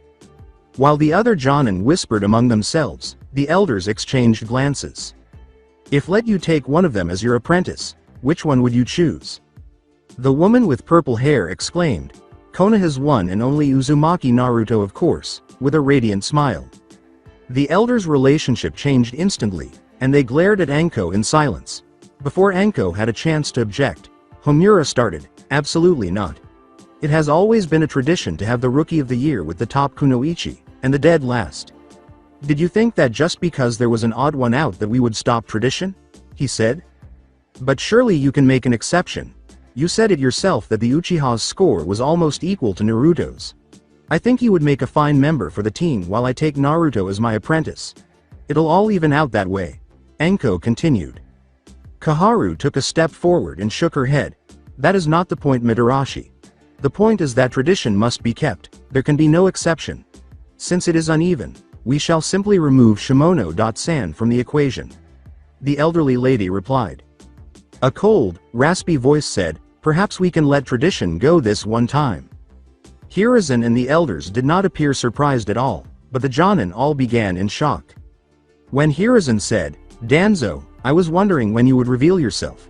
His tone was neutral and blank. Danzo emerged from the corner's shadow, his bandaged body staring at the shinobi in the room with icy, narrow eyes. Even at your old age you are still able to sense me, Hiruzen. Excellent. Just as expected from a cage, the Warhawk said. Kaharu insisted, Danzo, what did you mean when you said, letting tradition go? Danzo gave Kaharu an icy look. Exactly as I meant it. While I agree that Shimono will end being possibility useless, there will still be some use to him. Uchiha Sasuke can be Uzumaki Naruto's replacement in the team assignments, while Uzumaki receives apprenticeship. After the elders appeared to consider it, Anko smiled, sure that Naruto would be her apprentice. However, that confidence was dashed by Danzo's subsequent remarks. However, Uzumaki Naruto will not receive apprenticeship from Mitarashi-san, Danzo said. As she glared angrily at the bandaged war hawk, Anko screamed in rage. Why can't I teach the Gaki? She asked. Do not take that tone with me, Mitarashi. Respect your betters. Danzo calmly said, opening his eye and looking at Anko icily, further infuriating him. As for the reason as to why you cannot teach Uzumaki, there are a multitude of reasons in fact. You are not even a full Jonin. You are a Tokubetsu Jonin. You have never had any student, claiming that you did not want to teach brats, as you put it. You have no experience when it comes to teaching, thus you'd be an incompetent sensei. Anko's fists were clenched tightly as she looked down, the anger still blazing in her eyes. She really wanted to argue with Danzo, but she knew in her heart that he was correct. With a frown, Hiruzen decided in his mind to talk to Danzo about the way he spoke to his shinobi. When Anko remained silent, Danzo went on. Uzumaki needs a sensei that surpasses that of regular Jonin. The boy is a Jinchuriki. Standard training methods wouldn't work on him. A unique teacher is needed to teach him, someone who has learned dozens of styles, and jutsu. Someone who could teach the boy several key things. And someone who can teach the boy about his legacy, Danzo stated. As everyone took in the information, there was silence in the room. When Danzo said, his legacy, most people didn't understand what he meant. By that, what did their elder mean? But only a small number of Jonin, Hiruzen, and the elders understood Danzo's exact meaning. As it stands, there are only 2 others who meet these requirements. I understand that one of them has already expressed an interest in teaching the boy. Hiruzen nodded, and the Sandame sighed, true. Unfortunately, however, he is late, again. Danzo grumbled, yes, how unfortunate that one of our best Jonin still has that habit. The voice was followed by a puff of smoke, and after it cleared, the figure of a man in his late 20s emerged. Ma, I just got here Sandame. Sama, Danzo. Sama. Surely you can give this one little lateness of mine slide. He was dressed in the typical Jonin garb. The way his gray hair stood up, it appeared to defy gravity. It covered almost his whole face, except for his right. A very familiar orange book was in his hands, and the women in the room gave it a number of glares. Hitaki Kakashi. The Jonin in question raised his head to meet Danzo's icy, unyielding stare. The elder glared at the book and said, "You're a lot of nerve, boy. Coming here late, and you have the audacity to read that thing in my presence. Forgive me, Sandame. Sama, Danzo. Sama, but I was on my way over here when. Save your excuses for someone who cares. Hiruzen may tolerate your habits and antics, however I am not Hiruzen," Danzo replied.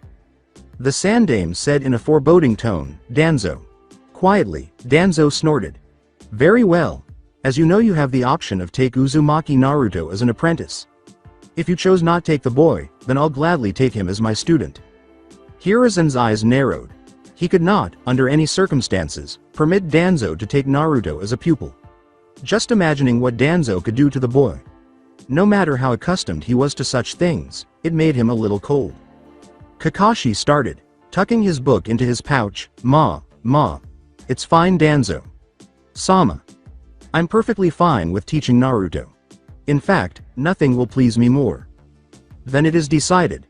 Hiruzen said, Hitaki Kakashi will take Uzumaki Naruto as his apprentice, while Uchiha Sasuke, Haruno Sakura, and Shimono Keigo shall form Team 7. But wait. Kaharu said, wouldn't it be better to have Hitaki Kakashi teach Uchiha Sasuke, in order to teach him about the Sharingan? Speaking to Kaharu like a child, Danzo curtly explained, the Uchiha can easily obtain that information about his dujutsu from his clan archives. At that point, Kaharu said nothing, but she twitched a little. Hiruzen declared, this meeting is now adjourned until the next Genin exams. Dismissed. All of the different Jonin quietly departed the room, with some using the body flicker to make ostentatious exits. Kakashi started to walk away too, but a hand on his shoulder stopped him. He turned his head, and brown pupils met his eyes. Before they vanished through body flicker, Anko snarled, "Let's talk, Kakashi." After shaking his head at the screen, Hiruzen turned to see Homura and Kaharu walking away. Danzo did not move from his position. After Hiruzen and Danzo were by themselves, Danzo started talking. The frightened man said nonchalantly, "May I ask when you are going to dispel the shadow clone that has several shuriken pointed at me?" Hiruzen frowned before a cloud of smoke cleared behind Danzo and a popping sound was heard. According to Hiruzen, "What are you planning, Danzo?" The bandaged elder left the room after Danzo maintained his expressionless Fa section aide, saying, "I've no idea what you are talking about, Hiruzen. I'm not planning anything. Now if you'll excuse me, there are matters I must attend to." After frowning for a while, Hiruzen let out a sigh. Gazing at his crystal ball, he saw a picture of Naruto strolling through the village while wearing a chilly expression. He thought sadly, Naruto-kun, and then he sighed with exhaustion. He lit his pipe and exhaled several plumes of smoke, which helped him relax a little. After a few more plumes of smoke, the Sandaime put his pipe down and started writing on some papers on his desk. He simply hoped that Kakashi would be able to get Naruto to come out of his shell, but he had to finalize the teams. He brightened a little at that thought and went back to work, wondering idly what Danzo was thinking and planning. Sarutobi Hiruzen, the Sandaime Hokage, a shinobi known as the Shinobi no Kami and referred to as the Professor, looked closely at the picture he was holding, which was Naruto's shinobi identification. Humming, he glanced past the image and at the person seated in the chair, who had the same scowl as the one in the picture. He stroked his beard a little and puffed out a few clouds of smoke. "You have a great picture here, Naruto. Kun," the Sandaime said, setting down the photo and taking the pipe from his lips with a warm smile. Few people were able to maintain a straight face while taking their identification photos.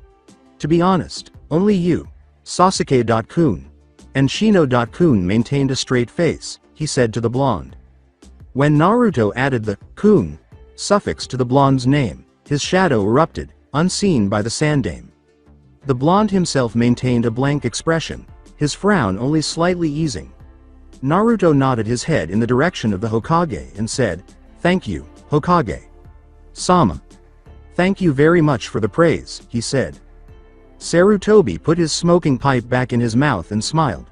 "You have the headband, your identification," the Sandaime said, blowing out a few more clouds of smoke. "You also possess the abilities and expertise. Naruto.kun, I formally welcome you to the Konoha Shinobi." Raising an eyebrow, Naruto asked, "Do you do this with each new genin? Or am I unique?" His tone was slightly playful as he asked. As Alucard joyfully informed him, "Of course you'll always be special to me, master," Naruto's cheeks blushed a little before he swiftly suppressed the emotion. "I know, Alucard. Just as you'll always be special to me as well." Alucard remained silent, but Naruto sensed her joy from their mental connection, and when Sarutobi laughed warmly, the blonde was pulled from his mental dialogue. "You're right about that, Naruto.kun. I don't usually do this. However, you are a special case," Hiruzen informed him, grinning at the blonde.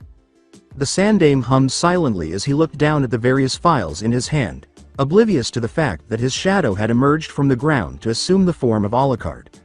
Naruto raised an eyebrow at her sight but remained silent, wondering what she was doing. "A master, it looks like Uchiha.san has a few screws loose." Alucard winked at the blonde, then glanced over the Sandaime's shoulder, studying the files he was examining. She smiled broadly and stifled a dark laugh when she read an intriguing line. "How so?" Alucard asked, smiling a little too broadly and almost snickering as he raised an eyebrow and an interested gleam entered the blonde's eyes. In response, the undead female said, "It states that he has an obsessive, borderline fanatical need and desire to kill his older brother. It states that there is a 47% chance that Uchiha.san will leave the village and become a missing nin to hunt down his brother. C views his comrades as a waste of time and is more than willing to kill anyone who stands in his way." "Fairly accurate. What else does it say?" hummed Naruto quietly. "It also says here that Uchiha.san is showing signs of the infamous Uchiha arrogance. It says that once Uchiha.san has unlocked the Sharingan, he will train using only the Sharingan until he reaches the third Tomo, in which he believes he'll be able to stand up to his brother on equal footing." Alucard smirked and let out a quiet chuckle. "Like most Uchiha, the Sharingan is a tool, not a crutch to be used constantly," Naruto said with a slight frown and slightly darkened eyes. Alucard responded, "Yes, master, those eyes are very strong, but they become a liability if you rely on them for too long." She stayed that way for a few seconds before a lock of her long, raven black hair swayed into the Sandaime's line of sight. Sarutobi turned around, a little startled by the black movement in his vision, but he saw nothing behind him. He blinked in surprise and darted his eyes around, failing to notice a lump vanishing into his shadow. Sarutobi turned back around with a sigh, and the blonde silently raised an eyebrow at Naruto's neutral face, saying, "Jumping at your own shadow, Hokage." "Sama?" he asked in a light-hearted manner. As he closed the file on his desk, Sarutobi scowled briefly before grinning like a grandfather and saying, "Yes, it appears that I'm getting older and more suspicious, Naruto.kun." The Sandaime laughed and glanced at the word successor, saying, "At this rate, I'll need a successor pretty soon. Well, then, you'll need someone just as wise and powerful as you Hokage. Sama, Naruto said with a small smile. In this manner, you won't have to worry about anything and can enjoy a quiet retirement. Sarutobi patted his desk affectionately and laughed. Yes. Unfortunately, though, very few shinobi meet the requirements to become Hokage. If I were to resign, I could only think of 3 that could maintain the stability and strength of this village. Naruto arched an eyebrow. Oh, could you please tell me who those individuals are? Sarutobi grinned and said, there's no harm in responding. One of my former students is the first. From the Sannin, Jiraiya. There's also Tsunade of the Sannin as well, he said, shedding a tear, but I worry for the bathhouses should he take the hat. But if she takes the mantle, I worry about the village's financial reserves, he said grimly. Hitaki Kakashi is the last one. He isn't yet as strong as the Cage, though. Furthermore, I don't think he's even interested in the position. He shrugged his shoulders. Seems like you'll need to wait a bit longer until another more trustworthy shinobi appears within your ranks Hokage. Sama, Naruto said. Sarutobi laughed and agreed with the blonde, but before they could continue their conversation, a 9-year-old boy burst through the office door, yelling a battle cry as he charged at the elderly Sandame. Sarutobi merely sighed and took a bored puff from his pipe. The child fell face down to the floor after tripping on his own feet just 5 steps into the room. As Naruto suppressed a sly smile, he could hear Alucard's cheerful cackles. Hey, what took place? The child asked, tears of pain in his eyes as he glared at nothing. Seeing the blonde from the corner of his eye, the child pointed an accusing finger towards Naruto, glaring at the blonde angrily. You tripped me, didn't you? As Alucard scolded the boy for falsely accusing her master, Naruto lost his amused smirk and gave the child a neutral glare. You tripped over your own feet, child, Naruto said. In a chilly, neutral tone, Naruto replied, don't be so stupid and ignorant as to blame someone else for your oversight. The boy glared at the blonde, shivering a little. You tripped me. You did, I'm sure. Don't tell me lies. I couldn't beat the old man because of you, he shouted in a childish manner. Alucard laughed at the idea of a child defeating a fully fledged veteran legend like the Sandame, and Naruto narrowed his eyes before giving the child a quick snort. As if a child like you could ever measure up the level Hokage. Sama stands. Naruto said sternly. Of course I am positive that you will reach a level beyond that master, Alucard added. Naruto didn't appear to respond to her remark, but he thanked her in his head before focusing on the youngster in front of him who was balling his tiny fists and gritting his teeth. I'll become Hokage and defeat the old man. I'll begin by beating you, too. Naruto snorted and extended his hand, flicking his finger on the boy's forehead, sending the child reeling back as he landed on his butt. Holding his forehead for a moment, the boy grew enraged once more and ran at the blonde, his small fists raised as he was ready to strike the blonde. With a frustrated sigh, Naruto stepped aside and tripped the boy, causing him to fall to the ground face down. That time, I tripped you, he said softly. The child stood and glared at the blonde, growling angrily. Fight me for real, he insisted. Naruto snorted and glared at the boy, saying, please. How could anyone ever take a child seriously? While sporting a headband similar to mine. He told the boy bluntly, I won't consider taking you seriously until then. The boy stood up and rushed the blonde again, growling in rage and letting out a battle cry as he did so. Naruto sighed, brushed the child's fists aside, and used one arm to pick him up by the collar of his shirt. You never learn, do you? Naruto glared slightly as he spoke. Another person entered the room before anything more could happen. The male who entered was wearing the typical Konoha Jonin attire, with the exception of the black sunglasses he wore, and he had a blue bandana on his head with the Konoha forehead protector embedded on it. Honorable grandson. Don't flee like that. Before noticing who was holding the boy, the Jonin reprimanded him.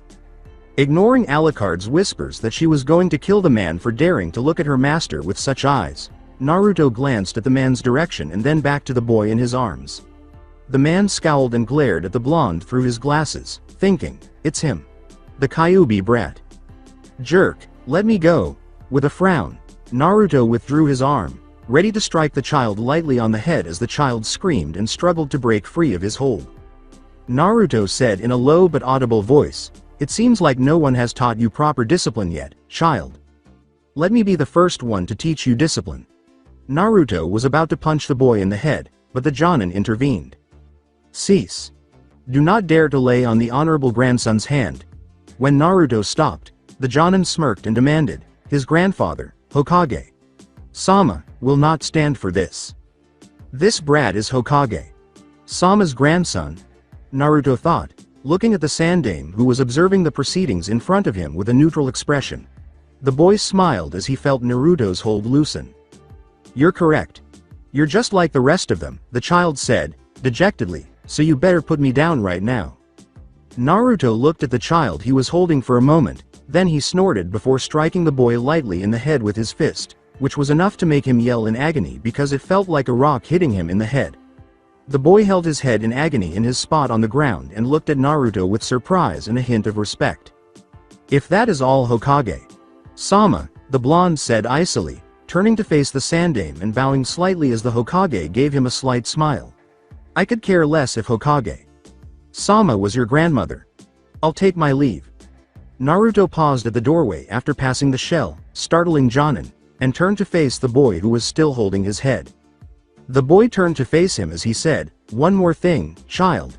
If you really do intend to defeat Hokage Sama and become Hokage, instead of asking, he said, may I make a suggestion? Stop tripping your own feet. The blonde immediately departed. After Naruto left, the Jonin snapped out of his shock and became irate, saying to the Sandaime, Hokage Sama, you won't let him get away with that, surely, he shouted. Sarutobi took a puff from his pipe and looked at the Jonin, giving the child who was writhing at his grandfather's expression a stern look. Naruto-kun was right about one thing. Konohamaru. You are not well behaved or disciplined. Konohamaru glanced down at his grandfather's severe expression. I know I've told you more than once to never barge into my office while I am meeting with someone. I've been way too forgiving of you, just by the fact that you continue to do this in spite of the hundreds of times I've warned you not to. With a glare that caused the Jonin to pale slightly, he said, it also tells me that the tutor I've assigned to you has not been doing his job.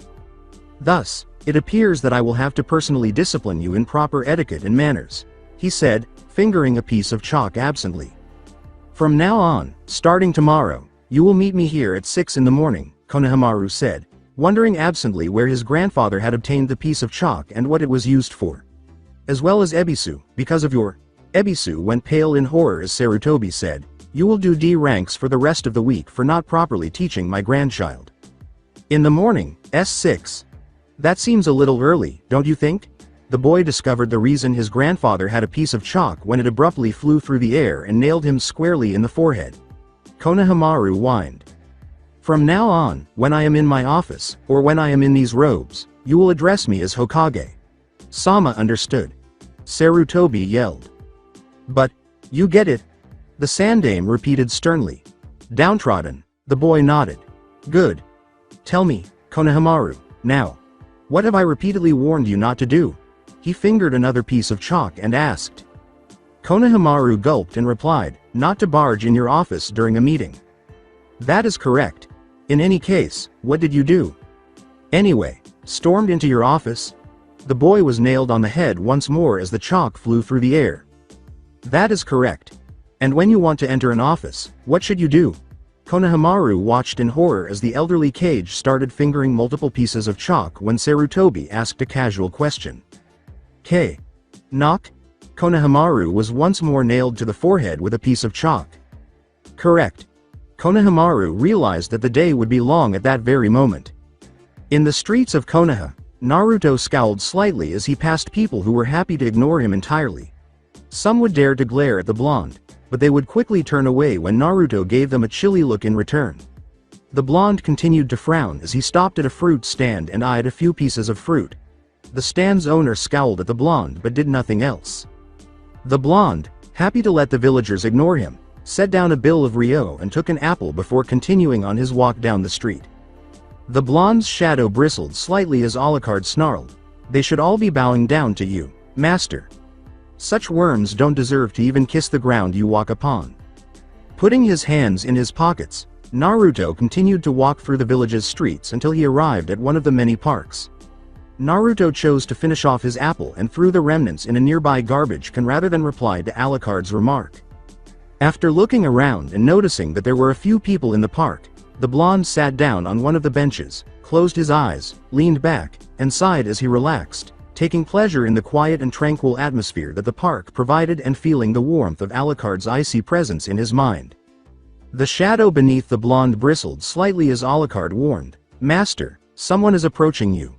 The blonde opened his eyes and sighed lightly as he sat up straighter. A few moments later, an elderly man in bandages sat beside him, and Naruto nodded his head politely, "Danzo-san." The two were silent for a long time before Danzo finally said, "I'm sure you're curious as to who your sensei is, along with your teammates." Naruto didn't respond, choosing instead to close his eyes and silently gesturing for him to continue. "Uzumaki."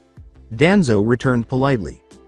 "Under Hitaki Kakashi's teachings, you will be placed under apprenticeship rather than assigned to a regular team. But I think you might have another sensei."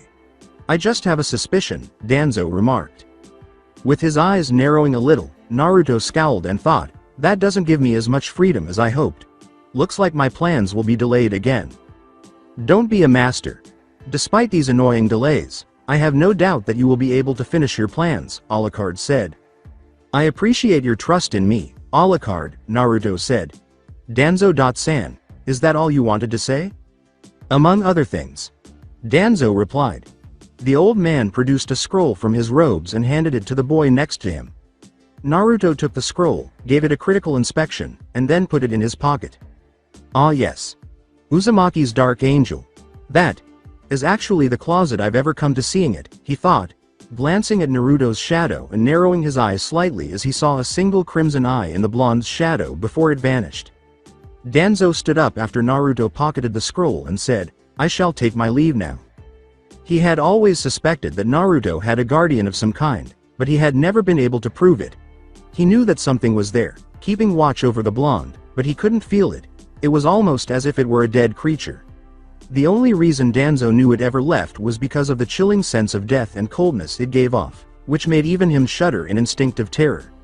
Naruto's guardian was an extremely terrifying creature. Danzo said, drawing the blonde's attention, "Uzumaki. Your goal is a dangerous path. One could even argue that it's an impossible goal. However, I think it's admirable, realistic, and definitely feasible."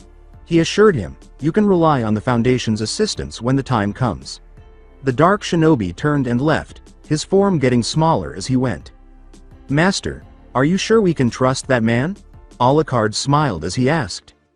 "Alucard, you already know the answer." Alucard, pleased that her master's plans were gradually coming together, laughed and said, "Indeed, master.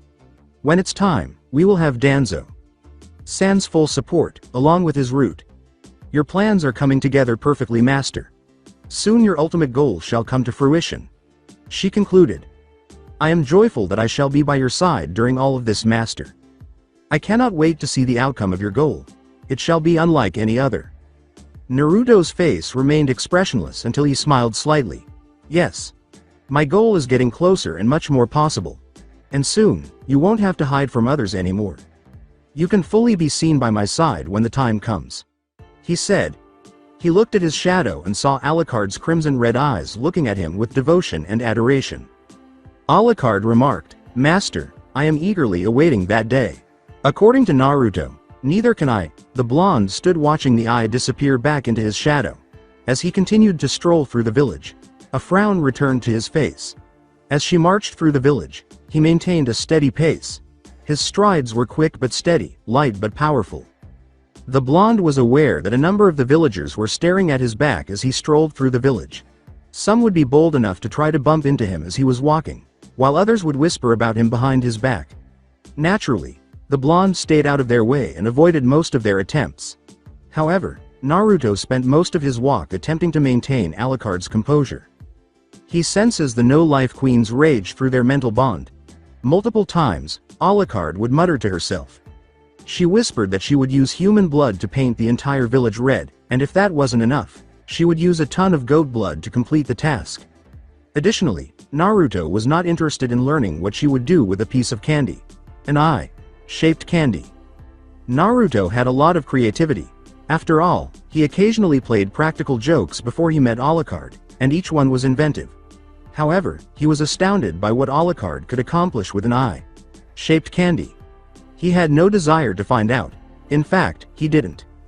Naruto didn't expect to run into someone when he turned the corner because he was concentrating on keeping Alucard composed. Normally, he could have avoided the person he was about to run into. The issue was that person didn't exude a desire to kill. Thus, rather than being on a threat meter, that individual was automatically put on his. He glanced at the person he had bumped into and arched an eyebrow when he noticed the young girl sitting on her butt and massaging her head. Naruto studied the girl closely, noticing her long, dark brown hair that hung past her shoulders. Her tanned complexion and intriguing facial features made him think of someone he knew. He was just attempting to identify the person he knew who had similar features to hers. Naruto wondered absently why the girl, who appeared to be around 9 years old, was wandering the village by herself. Naruto leaned down and held out his hand to the girl while maintaining a neutral expression. After a few moments of rubbing her head, the girl took the blonde's hand. When the blonde effortlessly lifted her to her feet, she let out a little yelp of surprise. The girl rubbed her head again, then looked up, and Naruto saw the eyes and finally knew who this girl might be related to. Eyes that were lavender white and completely pupilless. With his eyes narrowed a little, Naruto thought, a Hyuga, and not just any Hyuga. Before she let out a small, deranged laugh, Alucard added, in fact, Master, it's the younger sister of that stalker girl. How interesting, encountering her little sister in such a manner. With a crazy cackle, she remarked, Master, she looks like a puppy. I wonder how she'll look all bloody. Naruto blinked as he visualized the scene, and the thought made him a little shiver. He focused on the young Hyuga in front of him after blocking the image and putting it in the never to be viewed again section of his brain. Who continued to stare blankly at him. You should pay more attention to your surroundings, little Hyuga. Though, I am also at fault for not paying attention as well, Naruto said.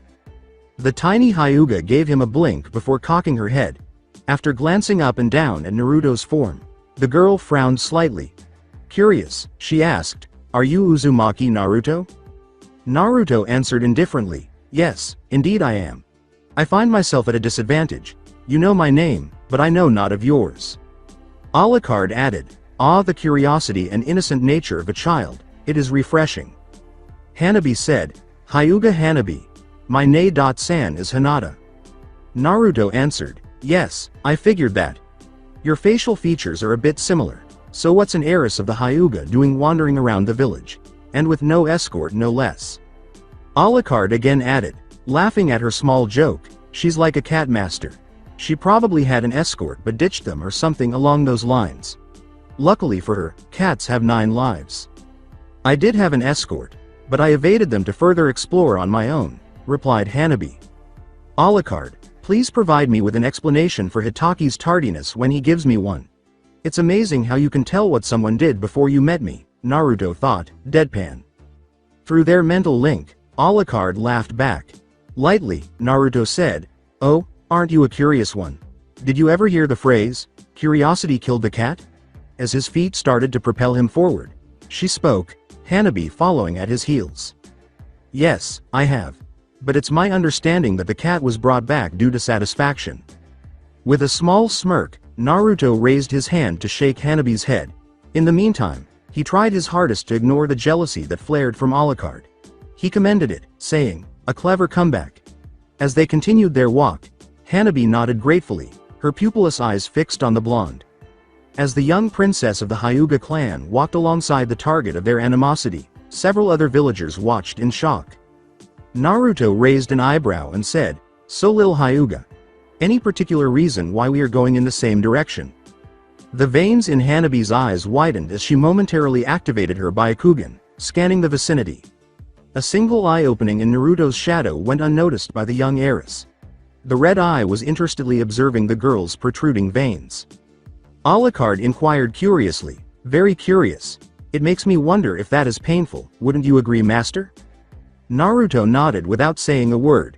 He also pondered whether Hyuga had ever felt any pain when their eyes were activated. Veins protruding in your eyes can't be healthy, after all. At last, Hanabi responded, I am avoiding my escort. Right now they're a few blocks away in the direction we came from. She turned off her eyes. Naruto repeated his question, "Oh, and you're going in the same direction I am because?" Hanabi curtly replied, "I figure I may as well learn something while I am avoiding my escort." Amusement dancing in the vampiric girl's eyes, Alucard added, "She truly is like a cat master. A very curious child." Naruto gave a small smirk for a moment before returning to his neutral expression. With a hint of amusement in his eyes, the blonde replied, "Indeed, and to think she still has 9 lives to use."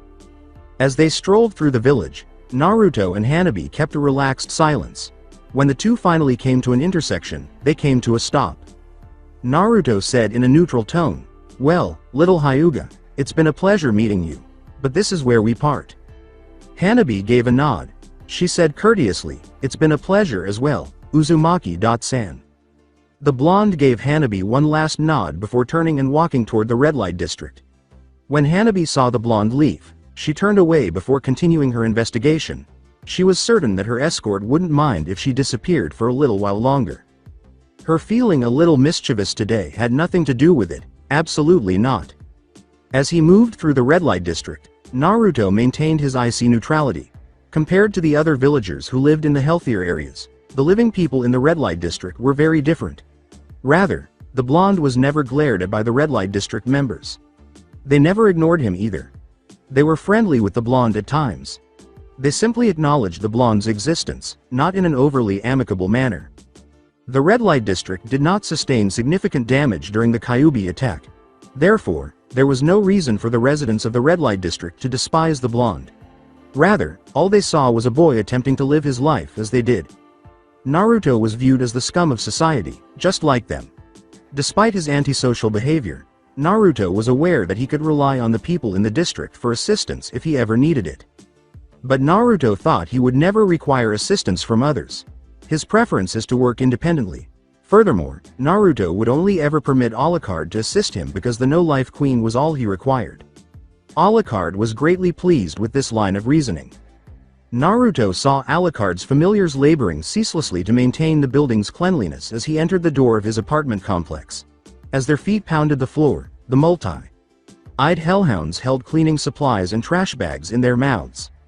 Naruto turned to face Alucard as she emerged from his shadow and remarked, "Your familiars never cease to amaze me with their work ethic." Alucard grinned and said, "Familiars who can't even do this much aren't worth their salt, master. Only the best is worthy of you, master. I will not accept anything less." The blonde smiled warmly at Alucard, warming his icy heart as he entered his apartment and ascended the stairs to his top-floor room. After about an hour, Naruto stopped switching the TV channel. As Alucard took a seat on the couch beside him, a bowl of popcorn is given to her master by the long, black-haired vampire queen. As she gazed at her master with crimson, loving eyes, she lifted a hand to tilt her white hat and fixed it. Her dark personality was totally at odds with her white clothing. She smiled as she enumerated some of her favorite genres and asked, "What movie are we going to watch, master? Is it horror? Action? Comedy perhaps?" Naruto turned up the volume on his television. "Just a little." The blonde answered, "It is horror, of course." He said, "You know how much I love horror movies." Recalling how she had made her master fall in love with horror films, Alucard smiled. It would be impossible to spend a number of years with Alucard and not adopt some of her eccentricities. It was Naruto's passion for spooky horror films. As the film started, the two fell into a relaxed silence that lasted the entire duration. Alucard titled her head in a disconcerting smile halfway through the film. The items that people created using their imaginations. Indeed, an ancient curse has brought a teddy bear to life, and as a result, it has a ferocious thirst for blood and kills innocent people at random. Not to mention that when she kills something, the bear's smile would suddenly become almost identical to hers. As she watched the remainder of the film, Alucard had only one thought. In what location could she locate a murderous teddy bear, since she desired one? After the film ended, Alucard just stood and stretched his limbs while staring at her master with red eyes. He yawned while doing it. Naruto muttered, "Well, that movie was peculiar." The concept of a teddy coming to life and killing people, while interesting, quickly became rather boring after a while, he stated. Alucard hummed. I enjoyed the concept behind it, Master. In fact, I dare say I'm actually considering getting a killer doll of my own. The Queen of Vampires said. Her white fangs gleamed as she grinned broadly and said, I just need to find a perfect doll, and give it a improvement. Naruto raised an eyebrow and gave a bland look. If I wasn't already used to your antics, your curiosity and quirks may have frightened me long ago. He grumbled. Alucard just grinned innocently when he heard him. In any case, she appeared as innocent as possible. She revealed herself with her blood-red eyes that gleamed with cruel mischief and her gleaming fangs. Naruto turned and went to his bedroom, saying, Anyway, I'm heading to bed, enjoy the rest of your night, Alucard. Alucard waved to her master and replied, Pleasant dreams, Master. With a slight smile, Naruto bid Alucard good night and shut his bedroom door. Alucard shut off the television and turned off the living room's lights. Alucard stood in the center of the room, unable to do anything. She was standing there grinning, the darkness covering her body. Alucard finally moved after what felt like hours. Her eyes gleamed with hunger as she peered out the window. Alucard hummed briefly as the shadows gradually engulfed his lower body. She told no one in particular, I'm going for a walk. Alucard's grin remained frozen in place as the shadows gradually began to engulf her form. Using her preferred mode of transportation, she sank into the earth, her shadowy state blending with other shadows. Feeling mischievous, she made her way through the shadows, passing through every house in the village and leaving behind a few of her rat familiars. However, she chose to place a larger version of her rat familiars by their bedside when she visited the homes of Ino and Sakura. Additionally, she gave them a nightmare for fun. When they woke up, they let out pleasant screams. Her presence caused them to shriek with fear and horror, which made her laugh uncontrollably. Alucard eventually grew tired of breaking into people's homes. In her opinion, there was no law involved because she entered their homes using shadows, so it wasn't really a break.in. Alucard chose to go for a walk in the woods to relieve her newly discovered boredom. An intriguing sight caught her attention after an hour or two. The form of Mizuki, or Dead Man Walking, as Alucard liked to call him, was kneeling on his knees while panting. Alucard identified the large scroll in front of the Chunin as the forbidden scroll of sealing based on the memories of the few Jonin she had stolen. The white-clad no-life queen moved behind the Chunin, her grin widening as her eyes took on a malicious gleam. She grinned broadly and said, Hey there, that's an awfully large scroll ya got there. With an unmanly yelp of surprise, Mizuki leapt to his feet and turned back from the vampire in white. He glared, his posture shifting to one of hostility. Who the fuck are you? Kool-Aid. Alucard grinned broadly in response. Mizuki blinked. He demanded, The fuck is Kool-Aid? Alucard just smiled. Exactly. Mizuki smirked as he shook his head and glared at the girl in the white outfit. I don't know you the fuck you are, and I don't care. This actually gives me the perfect chance to put what I learned from the Forbidden Scroll to good use, he yelled with hysterical delight. Alucard raised an eyebrow and whispered, Oh, that's right, with this scroll, I now have unlimited power. With a crazed smile, Mizuki exclaimed, and with this power, the elemental nations shall tremble at my feet as I conquer it. Alucard replied, absently sweeping a few of her bangs from her eyes, neat. But first, before I can do any of that, Mizuki sneered at Alucard with a sly smile. I am going to kill you. Alucard chuckled menacingly and said, That would be intimidating, if you were. Well, if you were intimidating. Startled, Mizuki stepped back. His tone was angry as he asked, Are you mocking me? As Alucard started, Oh no, she pushed her arm forward and said, No, no, no, no. PFT, yeah. Mizuki was unable to react in time as her arm turned into a shadow and struck him at startling speeds.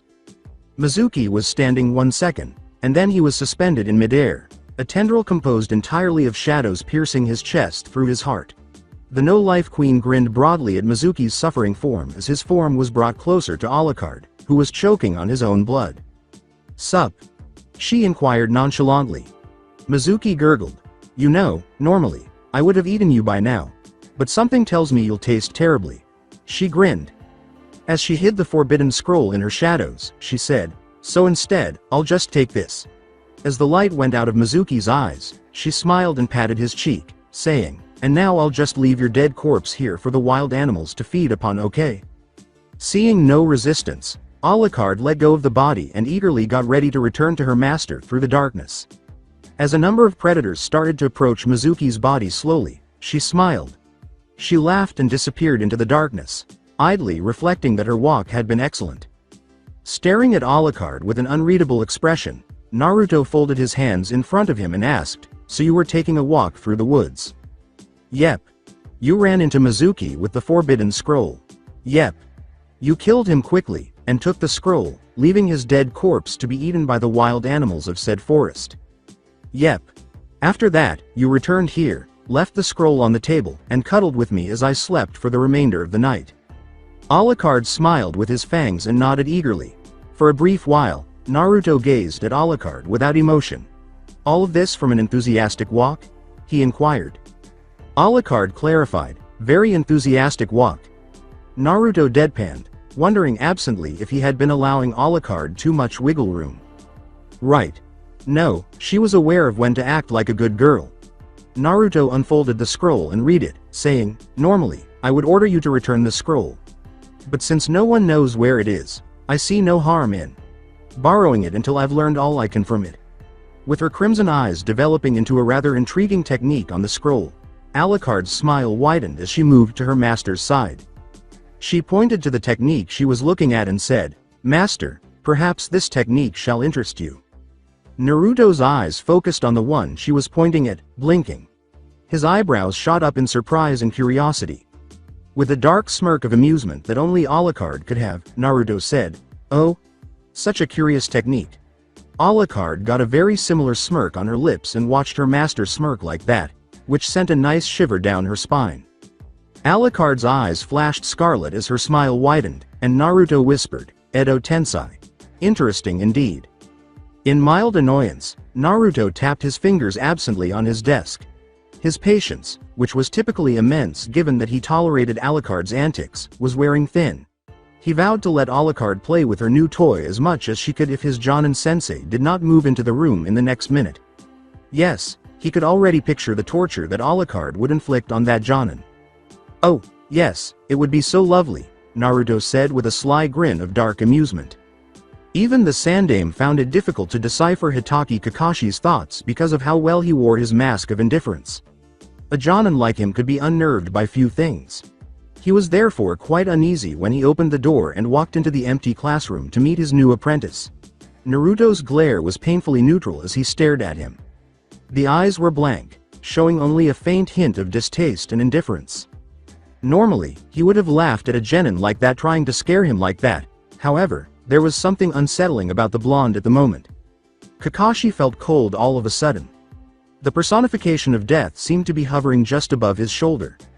A drop of icy perspiration trickled down his neck, causing him to shiver a little. "I dislike having my time wasted, Hitaki-san. The next time you are late, I cannot be held responsible for what will occur to you. However, I will say that it will not be good for your health." Naruto's voice was neutral and abrupt. He stated everything in a straightforward manner, like he was saying something true. Kakashi nodded silently, and as the sense of death faded, he let out a small sigh of relief. But the feeling of coldness persisted. After saying, "Meet me up on the roof, Naruto," Kakashi quickly vanished in a cloud of smoke. All he knew was that he wanted to get the hell out of there, regardless of what was happening. He never saw Alucard standing behind him as he vanished, the shadows around her twitching in agitation, a sick, twisted grin on her face. "You did good in restraining yourself, Alucard." Alucard twitched and freely acknowledged, "It took a majority of my willpower to not kill the man where he stood, master." Naruto got up and left the empty classroom without saying anything. Alucard sank into her master's shadow as he advanced without saying a word.